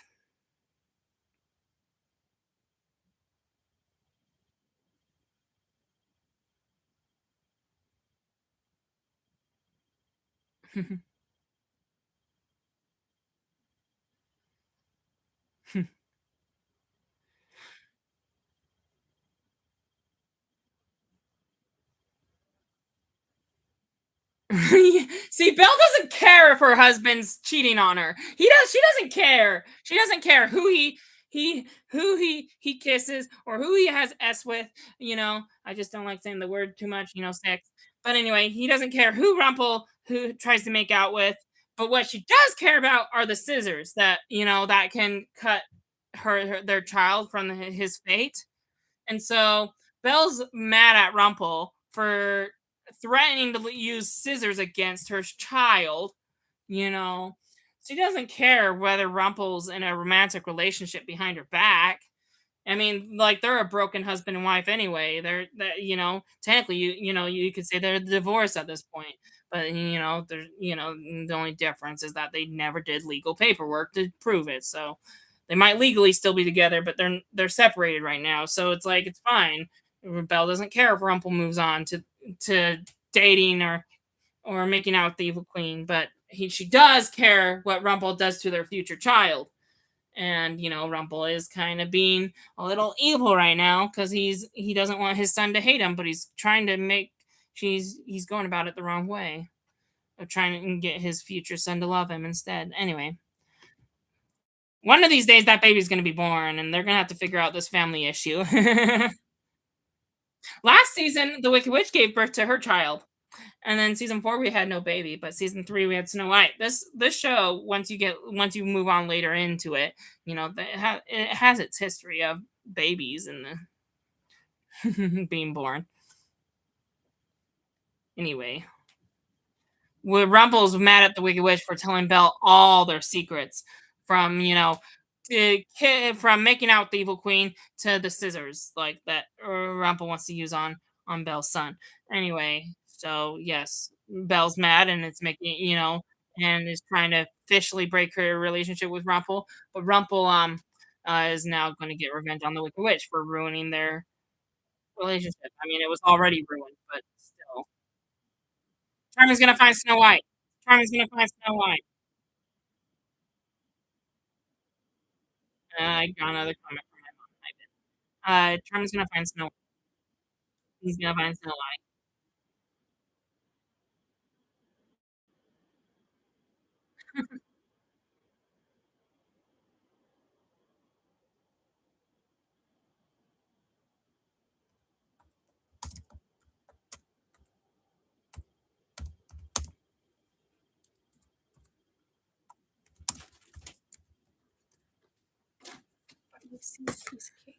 Was there ice cream?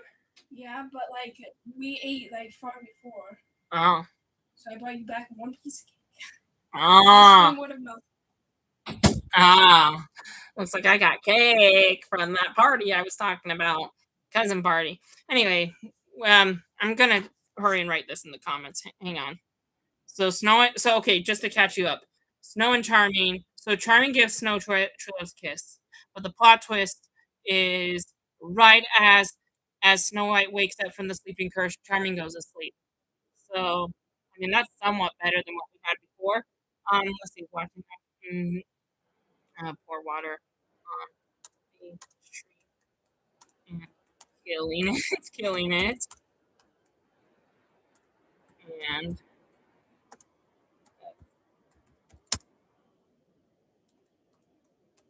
finding out about his lost half younger brother. Anyway. Yep. So here's the problem. Mhm. Yep. Because Snow remember when they had to kill Charming to cast a curse? Because of this, Snow White shares a heart.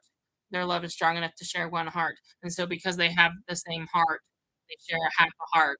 They share the sleeping curse. And so when one's awake, the other's asleep. So when Charming gives True Love's kiss to wake up Snow White, Snow White then goes to a Charming that no, if Charming uses True Love's kiss to wake up Snow White, then Charming goes to sleep and Snow White has to wake him up.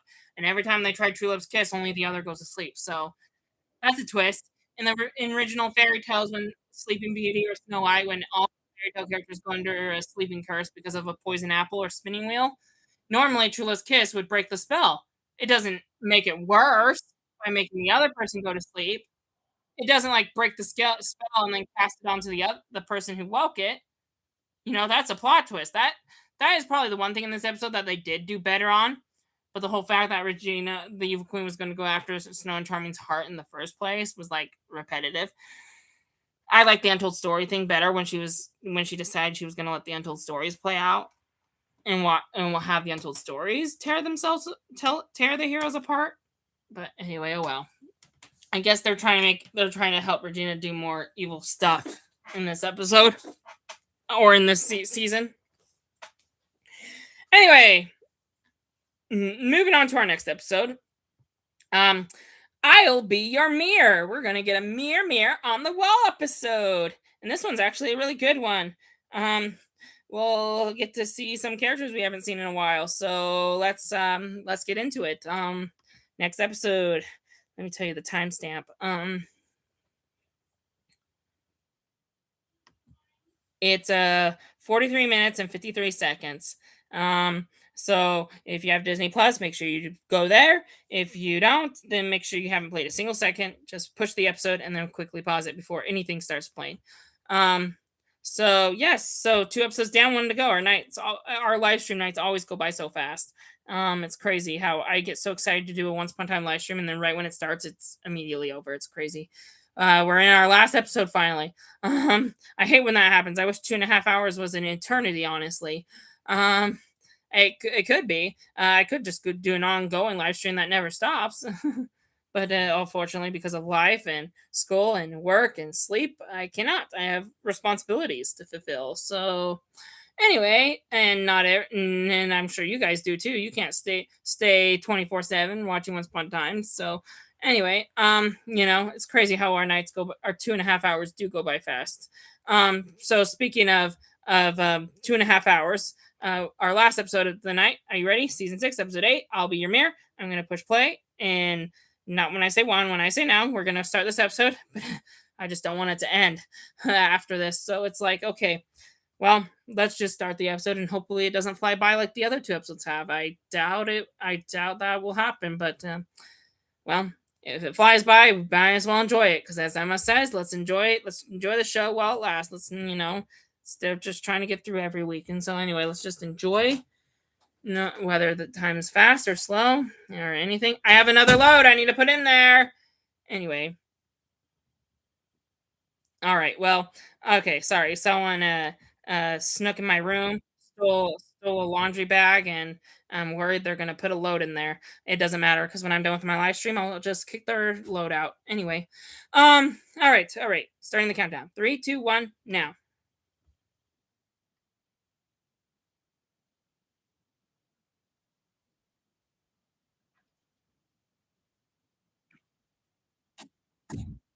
Hmm.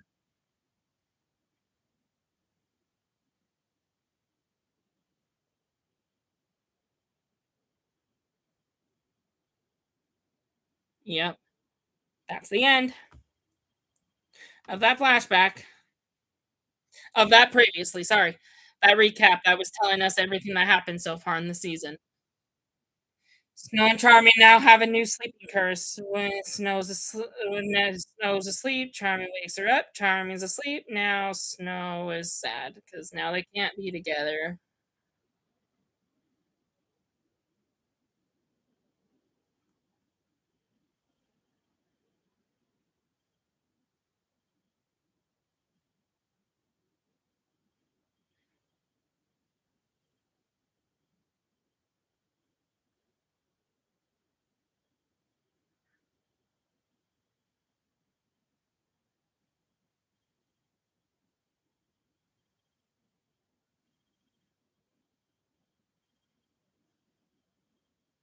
Yeah, Regina was about to commit suicide. She was about to kill herself so that the evil queen would die. Because the only we learned from Jackal and Hyde, the only way to kill the doppelganger is to kill the original. So if Regina kills herself, it would kill the evil queen. But if that happens, then Henry's down to one mother, and if Emma's destined to fight and die in the final battle, we don't want Henry to go parentless. I mean, Emma and Hook are not even married yet, so you can't even consider Hook as his father. It's like Henry will have no parents. He'll still have family because of Snow and Charming, but he'll have no parents. Wow, Snow White's getting mad. Yep,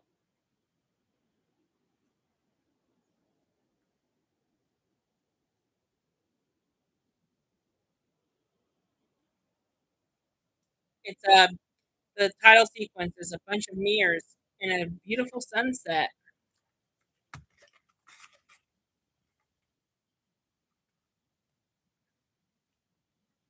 Nice song. Every morning you wake up and it's your day to day life.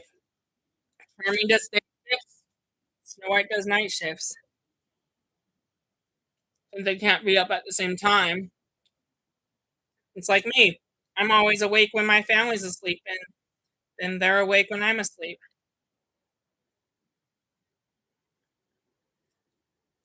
Mhm.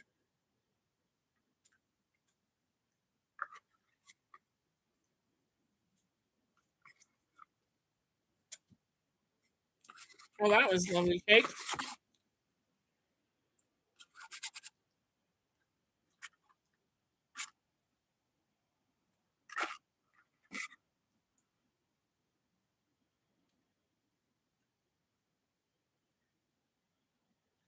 The curse on women in Rome.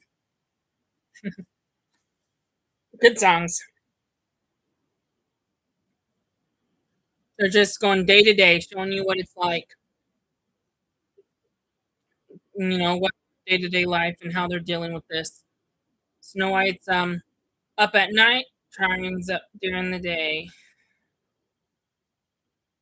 They never see each other. It's like working opposite shifts. Snow White takes graveyards, obviously, though.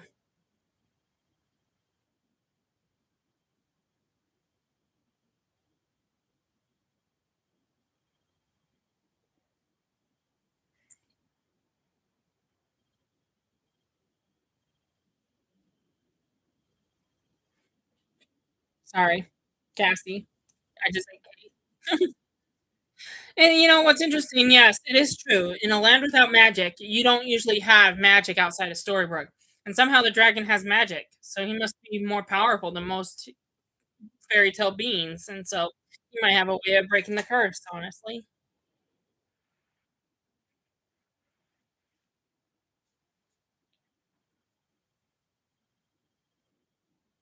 Mhm.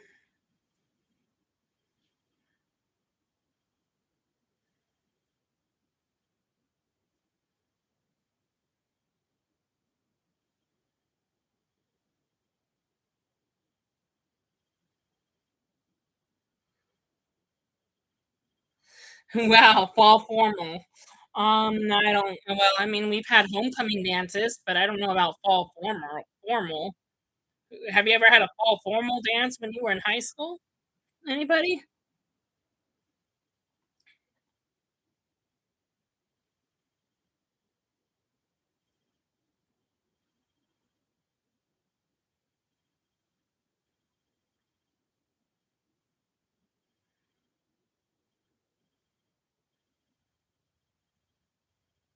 Henry's like, Emma's trying to act like she's gonna die soon, kinda like, Mufasa and things, about the stars and the heavens and stuff. And, and Henry's like, "Mom, you're not gonna die. Stop it. We'll try to avoid this death." I mean, maybe it would be interesting to see a Lion King movie where Mufasa, saw a vision of his death in the future and tried to avoid it. Anyway, Emma knows, but in case she does die, she's trying to give Henry good advice while she can, while she's still alive. They're using Henry as bait, and so they're risking a child's life just to lower in the evil queen, which is not a bad idea the way I'm making it sound, because the evil queen acts as a mother to Henry and will probably, even though despite how evil, should probably never do anything to him, because just as much as Regina is her Henry's mother, the evil queen is too, and and they both share the same son because they're the same person.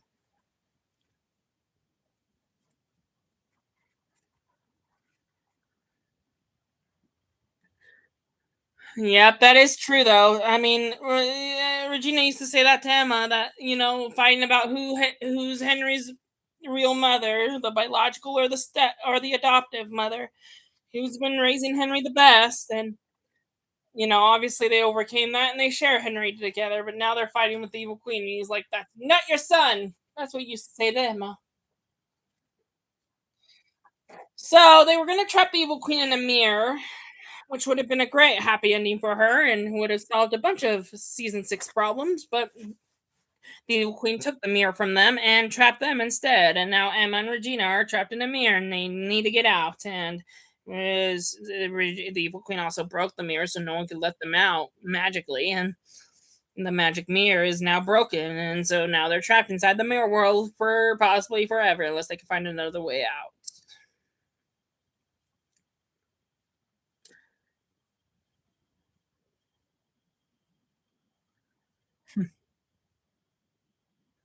Emma's like, "Wow, oh my goodness, so many mirrors. What am I doing here?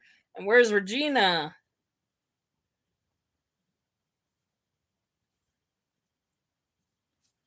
Every mirror Emma touches is a reflection of someone looking into the mirror. There's Granny. Nope, Granny cannot hear you.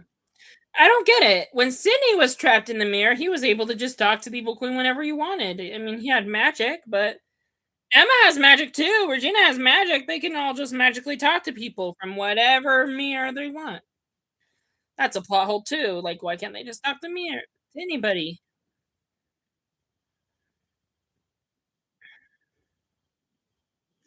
Oh, so they don't have magic here. Regina, the evil queen, took their magic away when they got trapped in the mirror, which is why they were gonna trap the evil queen in the first place, because then they know she could use magic to get herself out, so they wanted to make her magicless as they trapped her.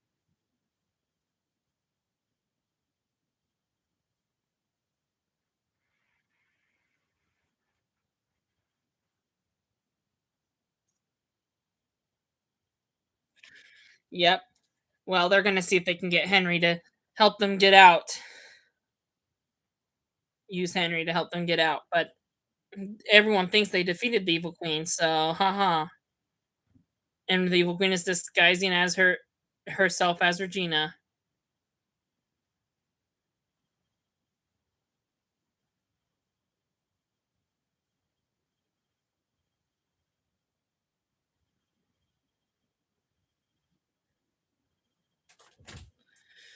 Do you have a bin I can put your clothes in? Brand didn't Brand took that. Mhm. Just put it in that.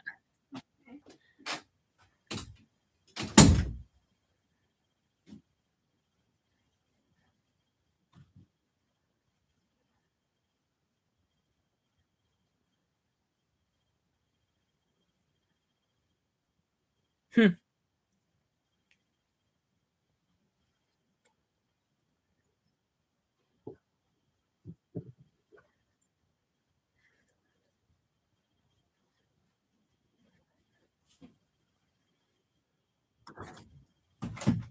Never mind, then I'll try it. Hmm.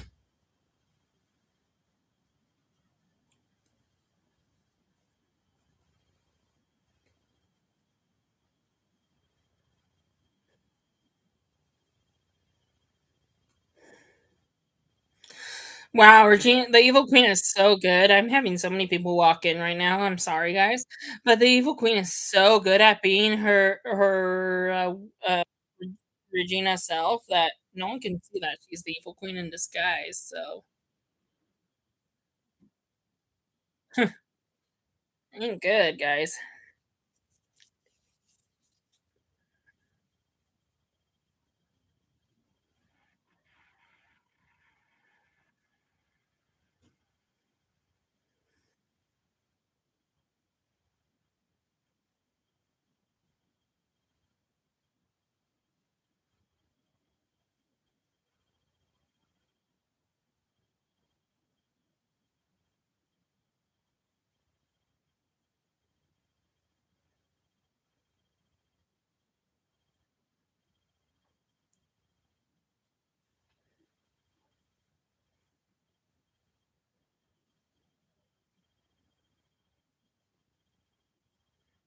Everyone's a mom. Anyone can be alike. That's not a similarity. That's everybody.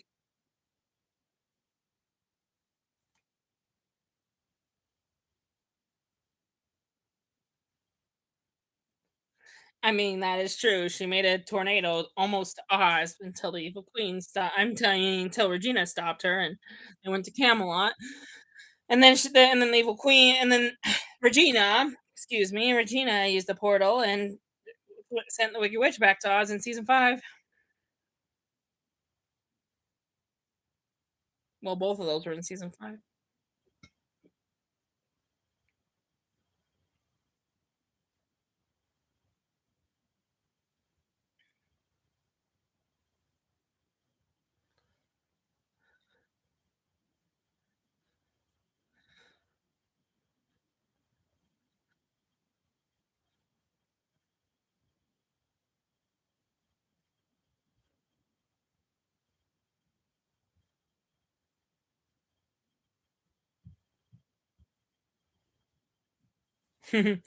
So, Belle's gonna try to escape from this beast of a Beauty and the Beast,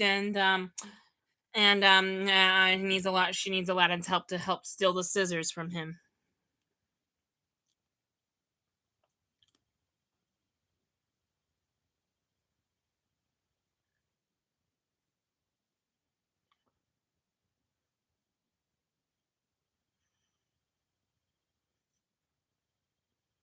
Yeah, the dark one's too smart. He knows you're the evil queen. You can't trick her. You can't trick him.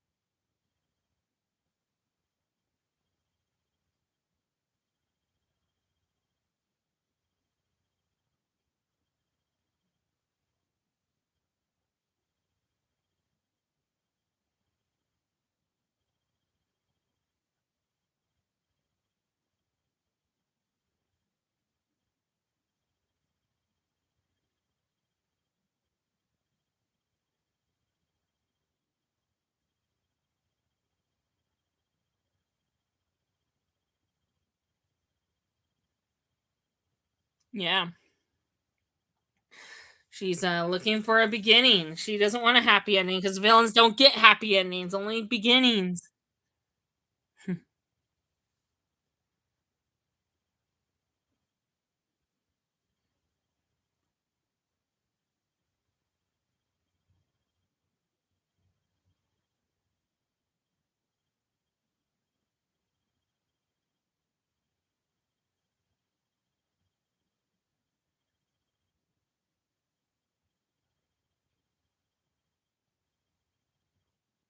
Hmm.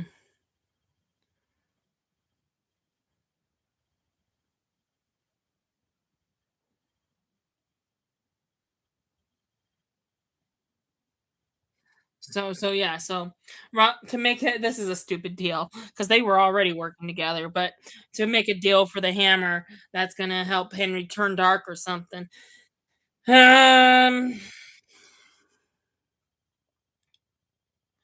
Um, she made, in return, she made a deal to be on the same team as Rumple. Love is, they say that a lot in the shows. Love is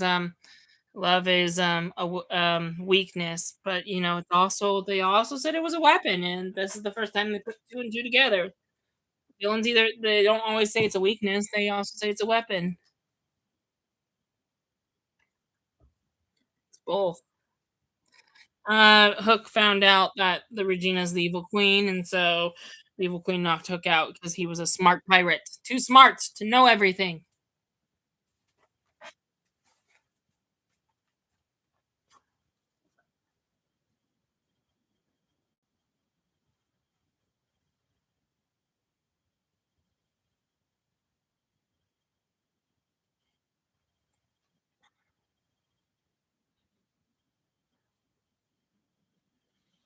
Yep.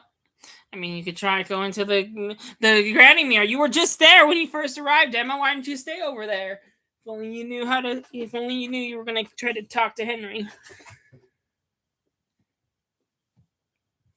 Violet's running late, so Henry is busy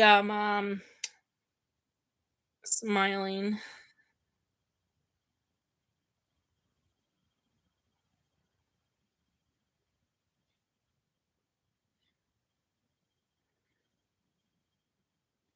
He is grown up. He's so nice.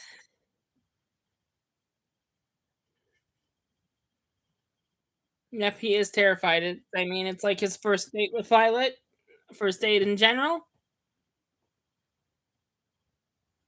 Henry can tell that the mirror is shaking.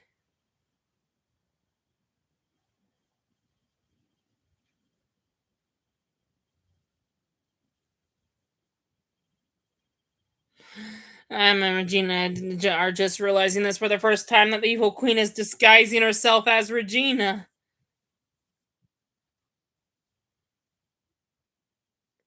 Yeah. Henry has no idea that Emma and the evil queen are, I mean, Emma and Regina are gone. That's crazy.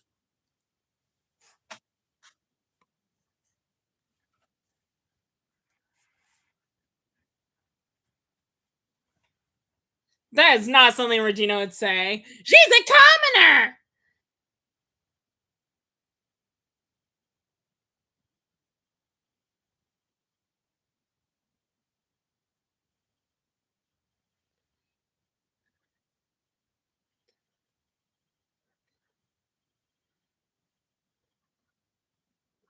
I mean, of course, Henry has to finish high school. You can't just skip school to be king in some fairy tale land.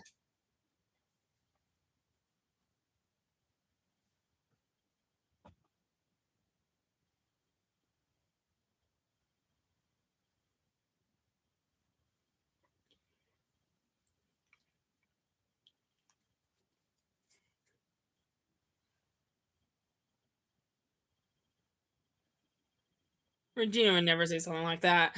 I think the evil queen, though, she's smarter than this. She would never just say something like that. Just, yeah. She wants Henry to find out that she's the evil queen.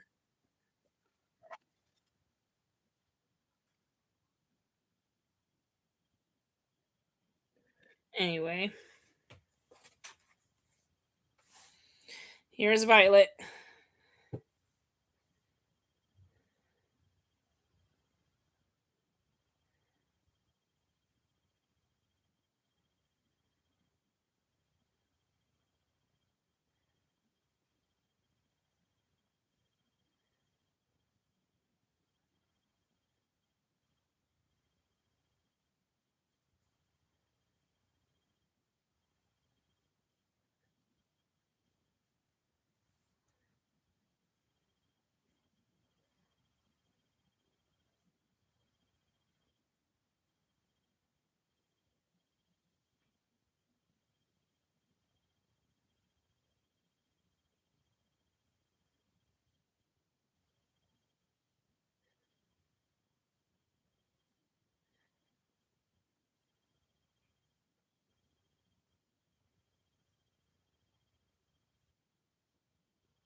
Hmm. I mean, the line was great, but the evil queen wants you to find out that she did something to his mom. So it's like it's part of the plan. Mhm.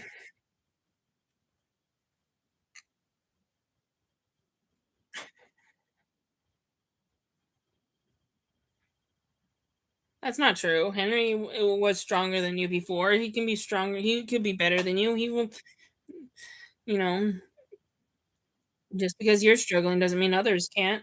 We're not all that stupid enough to try to kill someone who couldn't keep a secret. See, the dragon and Violet are back. We haven't seen Violet in season 6 at all. Her last appearance was at the end of season 5. Mm, when she mentioned her father was originally from here, and she wanted to not go to back to Camelot and stuff. That was in the season finale. And then the dragon we haven't seen since the season finale either. So season 6 has finally brought Violet and the dragon back.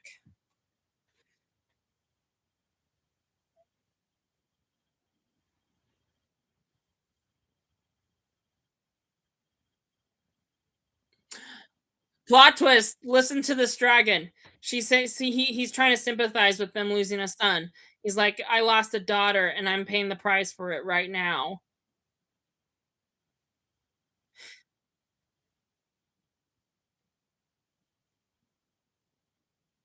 Uh-huh. Uh-huh. So the dragon, the reason why he hasn't been getting any of Emma's phone calls is because he's been trapped in a mirror thanks to the evil queen. And so yeah, he's gonna help them escape. But the problem, one problem, and he's mad with Regina because you should not separate yourself in half. These are things that must be learned. When you face the worst parts of yourself, you don't. The best part is to overcome them and not just cut yourself off from him. I don't know. I'm not gonna explain fictional things to real life, I guess, but maybe that made sense. Rumple realized something's going on because things in his shop are moving unnaturally.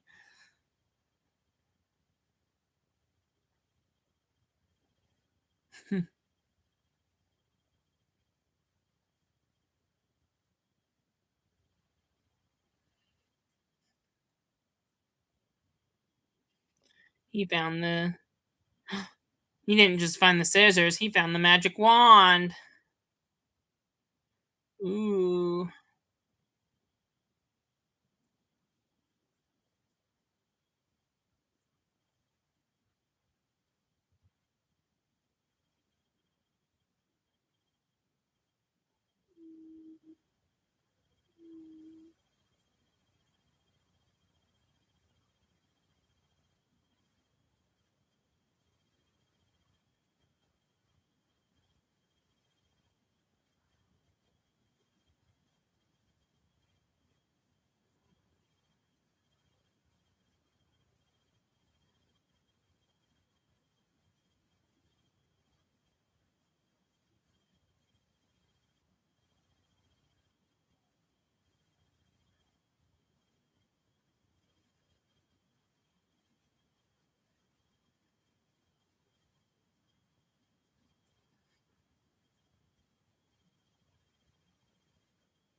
They're trying to put the mirror back together. So that because like Sydney Glass, funny how his last name's Glass, right? Sydney Glass was trying to find his own way out of the mirror when the evil queen trapped him in here, and he spent decades just building a magical mirror that was a portal out, and well, Regina and Emma can finish what he started, because he never got out. So maybe they could finish.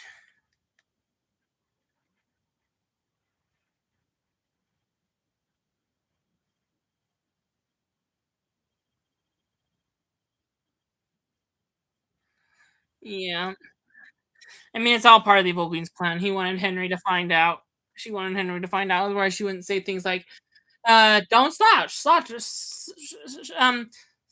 sharpen a self-respect." Anyway, did you notice we had no flashback in this episode? Just thought I'd mention that. So yeah, that's still a magic wand. So yeah, so the dragon had a daughter, and and um and he lost her, and he's been paying the price for that ever since. It's funny how they set that up, and yet they just completely destroy it. Cause like I almost thought, "Ooh, this could be Lily's father," but it's not, and you'll find out later on in the show why he's not Lily's father. It's kind of sad. It's a wasted setup.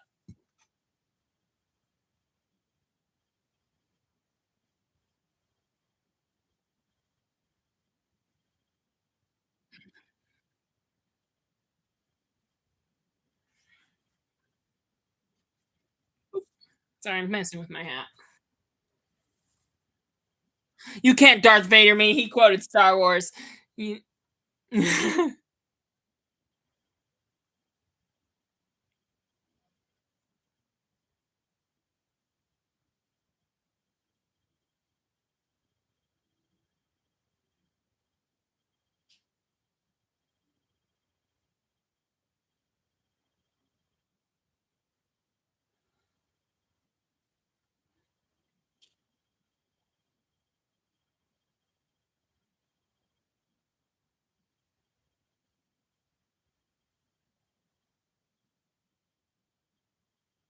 So yeah, Regina is not the evil queen is not scared to admit to her son that she's not evil and she's not a hero either.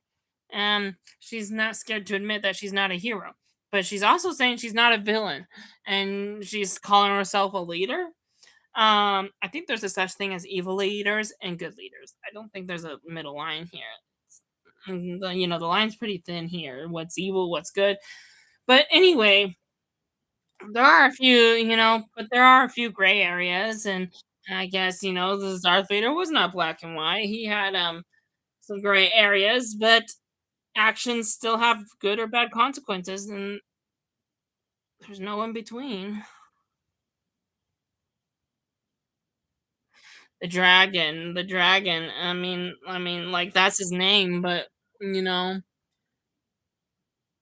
the dragon. If his name is the dragon, he must then be a dragon. Because why else would they call him the dragon if he's a human? So the evil queen is forcing him to turn into a dragon, and that's the last thing he wants to do. Because now that he's a dragon, he's going to try to kill them. See the fact that this is the thing. I knew the dragon was probably a dragon because his name is the dragon. But anyway, he he destroyed the mirror. Oh no! He destroyed the mirror with his fire. Anyway, the dragon. I figured he must have been a dragon. So anyway, it wasn't that much of a surprise. But then when I thought about it, I'm like, wait, he could actually be Lily's father because he turns into a dragon. Because anyone who says they lost a daughter doesn't necessarily mean they're Lily's father. But he turns into a dragon. He's the only boy male dragon we've seen on the show so far. So it's like, come on, why did you not set this up for Lily to find her father? Come on, that's an untold story you could have done. Like literally, I wish I was here. Oh, my headphones fell out. I haven't been hearing anything. But anyway, it's fine. We're not stopping the episode. But anyway, yeah, if she dies, you die. Henry knows that if he kills Regina, if he kills his mom, the evil queen will die. And so he's like, why would you want me to do this? You're gonna die too. I'm like, well, no, it's the dragon's heart, not the evil queen. It's not Regina's heart. So I don't know what Henry's talking about. But anyway. Oh no, I know what Henry is saying. He doesn't want to kill the dragon because he's innocent, and he's like, "Well, no, you guys are connected. I can just let the dragon kill Regina, so then that way you die, and then it may get rid of my mom, which is sad, but at least it will destroy the evil queen. And so anyway, sometimes killing your own family is worth it if it destroys the evil. And would you rather live miserably with your family alive, or have your family die and live happily ever after? Sometimes we're meant to face trials anyway, so sometimes the second option is better. Even though that doesn't sound right, and people who are not religious might argue with me. But anyway, sometimes it's good to let your family die so you can live happily ever after, because trials are part of life. And Evil Queen's tempting Henry to crush the dragon's heart, but Henry doesn't want to do it.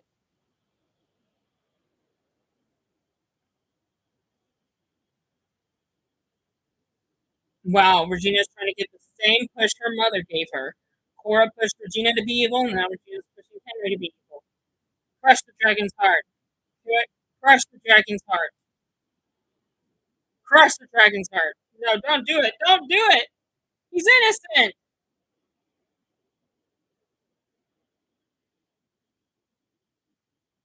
Oh no, Henry's swinging the hammer. But he doesn't hit the heart. He throws it at the mirror before the evil queen can stop him. Unfortunately.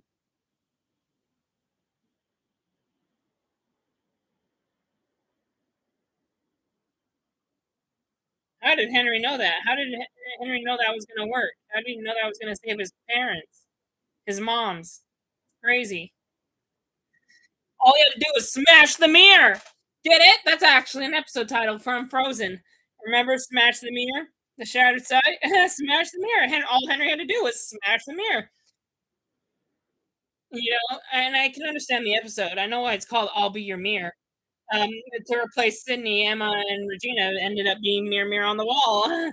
Imagine if the evil queen saw her reflection and the mirror, mirror on the wall was actually herself, telling her that Snow White was the fairest of them all. That's crazy. And same with Emma.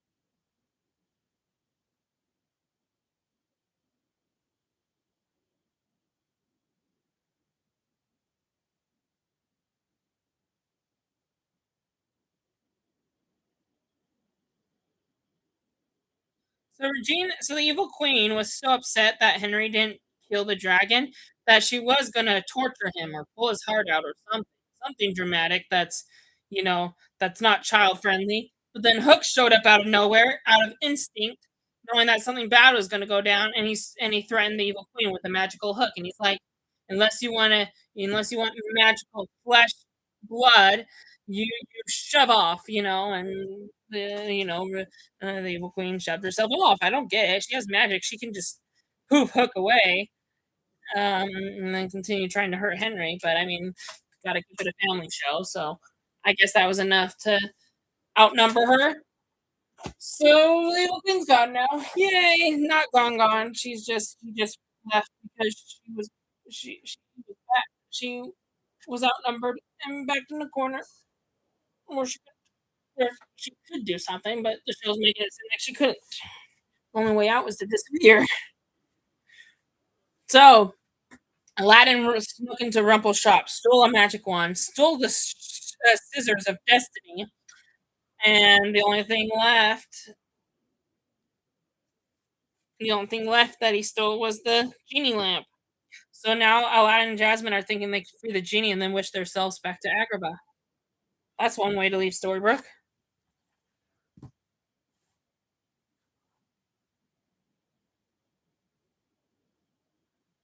Too late.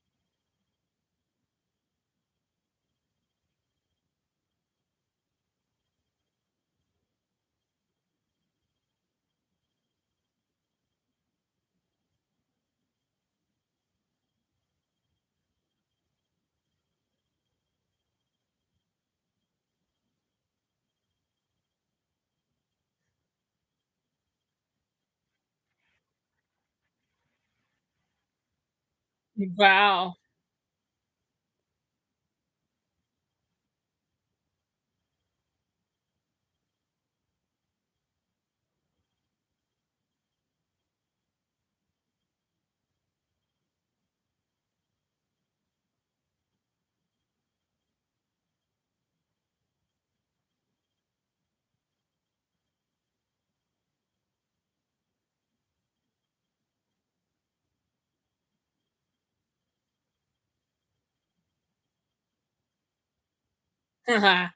You can't kill the wicked witch. Sorry, Rumpelstiltskin.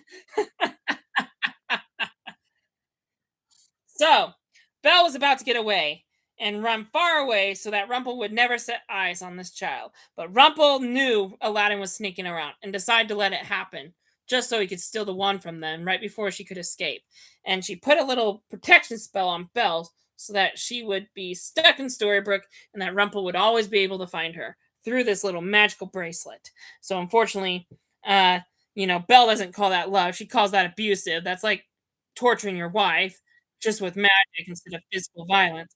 Anyway, Rumple's a very abusive ex-husband, and so yeah, this is not fun at all. And Rumple did say that he wasn't going to let Belle take his child away from him, and Wicked Witch should not have thrown in this joke. She said, "Tell that to your firstborn. Your firstborn got to run away from you, and you didn't stop him." Anyway, Rumpel was like, "You have no say in the matter, and you're the one who killed him anyway. So I'm gonna kill you for just making that stupid joke." Anyway, as Rumpel tried to kill the Wicked Witch, it didn't work because they made a deal in season 4 when the Wicked Witch came back from the dead. Rumpel was on his deathbed, and in order to save Rumpel's life, they made a deal. And the Wicked Witch, being the Wicked Witch that she is, it wasn't out of the kindness of her heart, right? And so they made a deal about keeping her alive, and part of that was not being able to kill her. And so anyway, Rumpel, anytime he tries to kill the Wicked Witch, he's killing himself. So yeah. So anyway, another thing Rumpel's good at, besides taking children, is or losing them, he's good at finding loopholes. He's gonna find someone else to kill the Wicked Witch for him since he can't do it himself.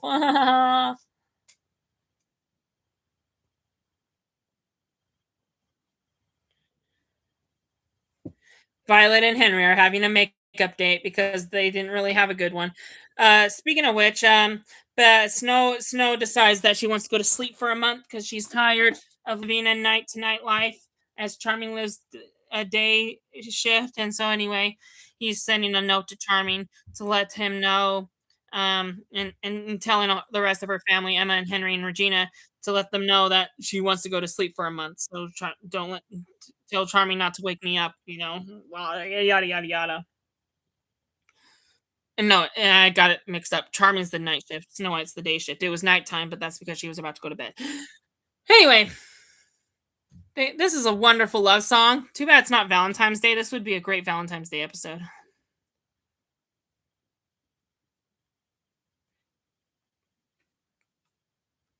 Guys, the episode's almost over. This is crazy. Time flies. Violet and Henry are just dancing in grannies. They miss their fall formal because of the evil queen's evil plans. That's the thing about Once Upon a Time. When you're on the show, you miss a lot of milestones of your life. You miss your driver's license. You miss when you graduate from high school. You skip school altogether because of all these villains you have to defeat. And so don't go to Once Upon a Time unless you expect to live a non-normal life. And I'm not talking about being a celebrity. Sorry, I'm looking that way. The camera's this way. I'm like talking to a door. Anyway, so yeah, and yeah, Rumpel is looking at the baby pictures that Belle sent him. Anyway, but yeah, Emma and Regina came to a realization that Henry's growing up, and he doesn't need any of his moms. He's growing up; he can grow up without them. And so, anyway, he's able to stay strong and be happy. So they know they don't need to be around if they end up dying. They know that they can always trust that Henry's going to be a good kid and grow up with or without them. And so that's what brought peace to Regina and Emma in the long run, even though because they at the beginning of this episode they fought about whether who should stay alive to be Henry's mother, yada yada yada. Doesn't matter if they both die because Henry has a lot of family. He'll never be an orphan. Because Snow and Charming, he can live with his grandparents. Definitely not Rumpel, who's his other grandparent. He can live with the evil queen if she redeems herself. Anyway, but yeah, I hope your mothers are not spying you on your dates because they were spying on Henry and Violet's date from a distance. That's crazy. Don't spy on me. Let us have some alone time. I mean, it's good to watch. It's good to supervise your son, make sure he's good. He's just trying to make up for a dance he skipped because of all the villainy. But anyway, Rumple and Regina are making out again. I mean, Belle did approve of it. She was okay with that. She just wasn't okay with the scissors part. So she's okay with this. Feel free to cheat on her. Keep kissing Regina, or the evil queen. Keep having sex with her, whatever. Fine. However, Rumple still mad at the Wicked Witch for telling Belle everything.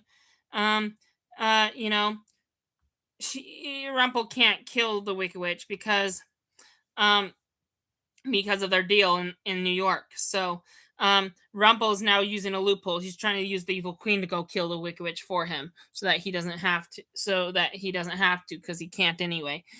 So yes. So after making out, Rumple has a deal to make with the evil queen. Um, I can't remember what the other half of the deal was, but it has something to involve working together and staying on the same team and destroying their enemies, and in return, for the evil queen to pledge her loyalty to Rumpelstiltskin.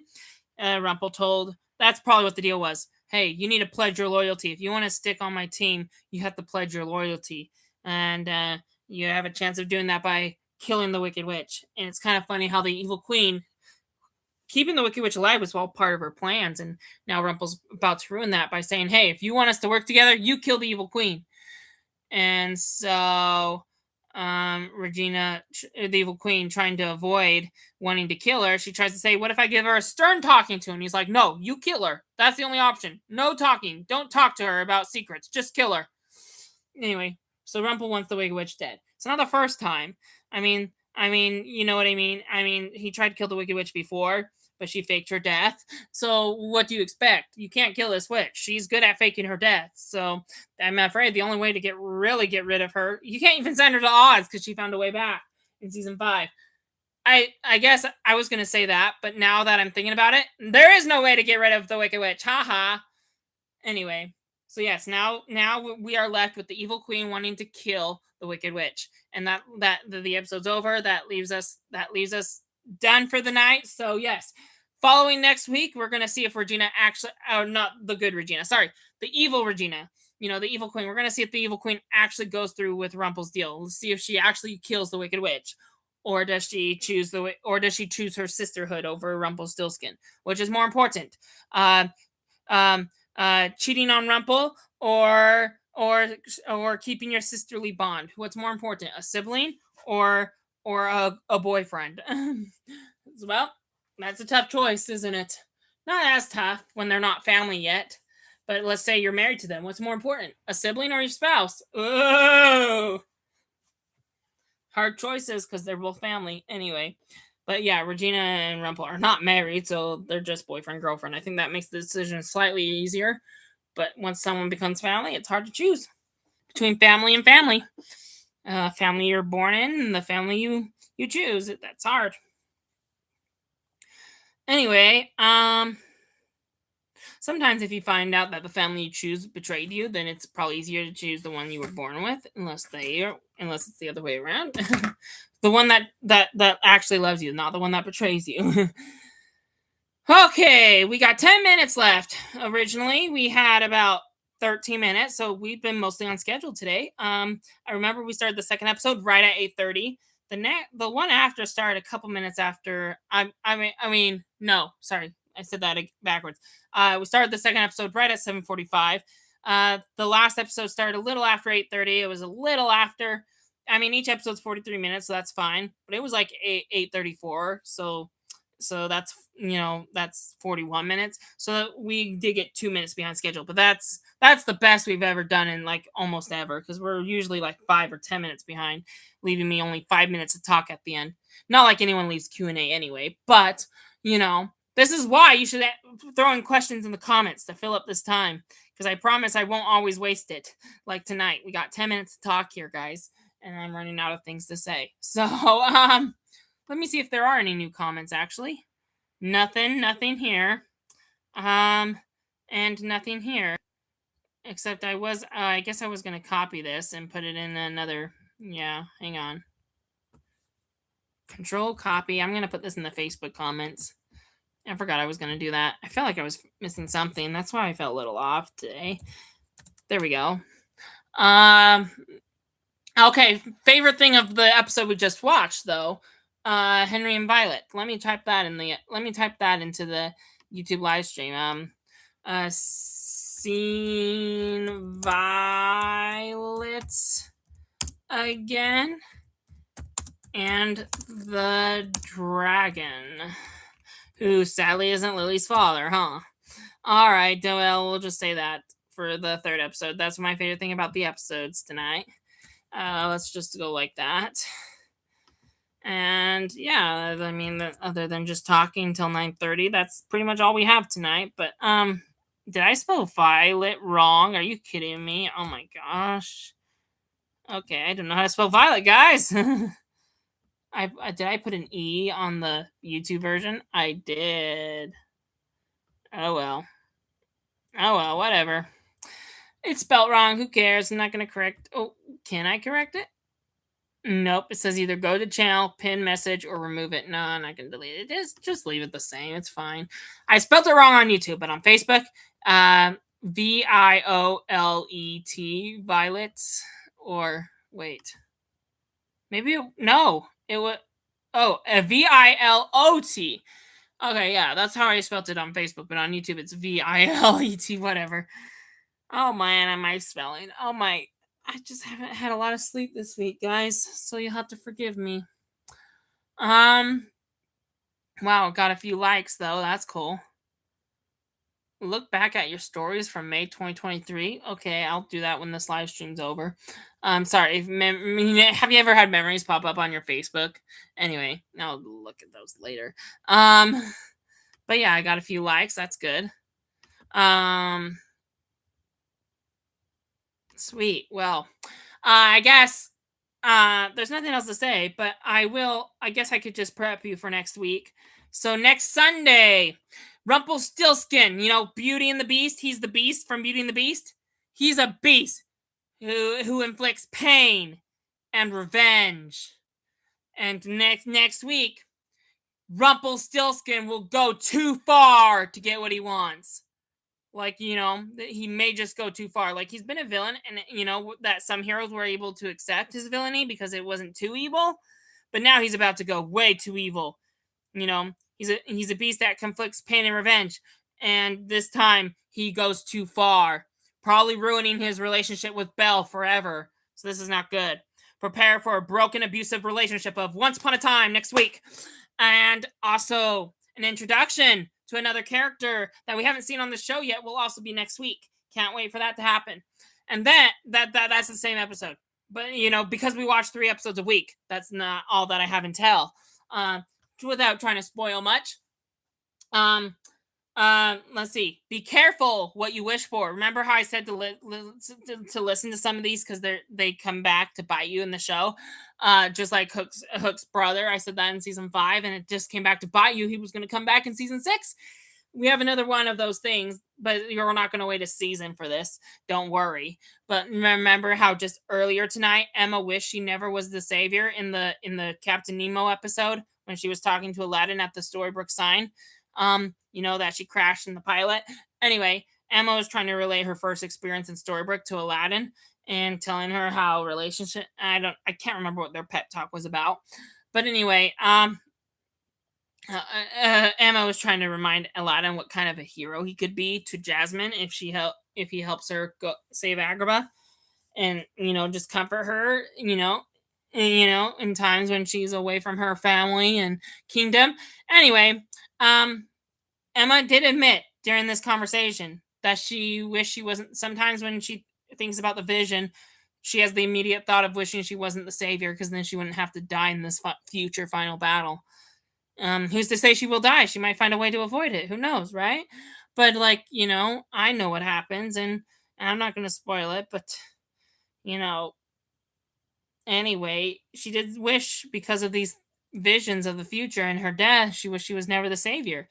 That's like if Joseph Smith were to get visions of his death and wishing, he'd probably have, maybe he'd have the same wish about not being a prophet. Because anyway, um and so anyway, it's kind of like that, sometimes, um because like in the scriptures, prophets get visions too. Anyway, but like, anyway, be careful what. So sorry, I got a little side tangent there. But what was I saying? And Once Upon a Time, be careful what you wish for.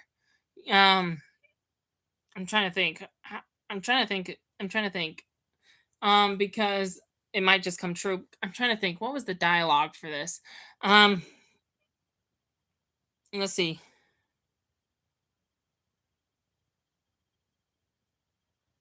So yes, Emma made a wish, but she didn't mean it. Now that we have the genie back in the show, because Aladdin and Jasmine found the lamp in Gold Shop. Now that we have the genie back in the show, um, someone's going to make wishes. Remember, this kind of brings back the vibes of the Wonderland series. We dealt with wishes a lot in the Wonderland series, right? Remember that? Anyway, we're bringing wishes back to Once Upon a Time. And so, Emma did make a wish, not to a genie, but before the genie appeared. She didn't make a wish that she wasn't the savior, and someone can use that wish against her. And so, if that happens, and Emma no longer becomes the savior, not because of the scissors, the magical scissors, but because of this wish, it could change her past, altering the course of fairy tales forever. Do you remember our time travel Back to the Future episode? Well, there was a Back to the Future Part 2, wasn't there not? So are you ready for an alternate reality, like an alternate 1985 where Biff kills George and becomes Marty's father? You know what I'm talking about. Are you ready for an alternate Once Upon a Time world where Emma Swan never became the savior? It could alter the course of fairy tales forever. Get ready. So a lot loaded next week. I probably spoiled too much already.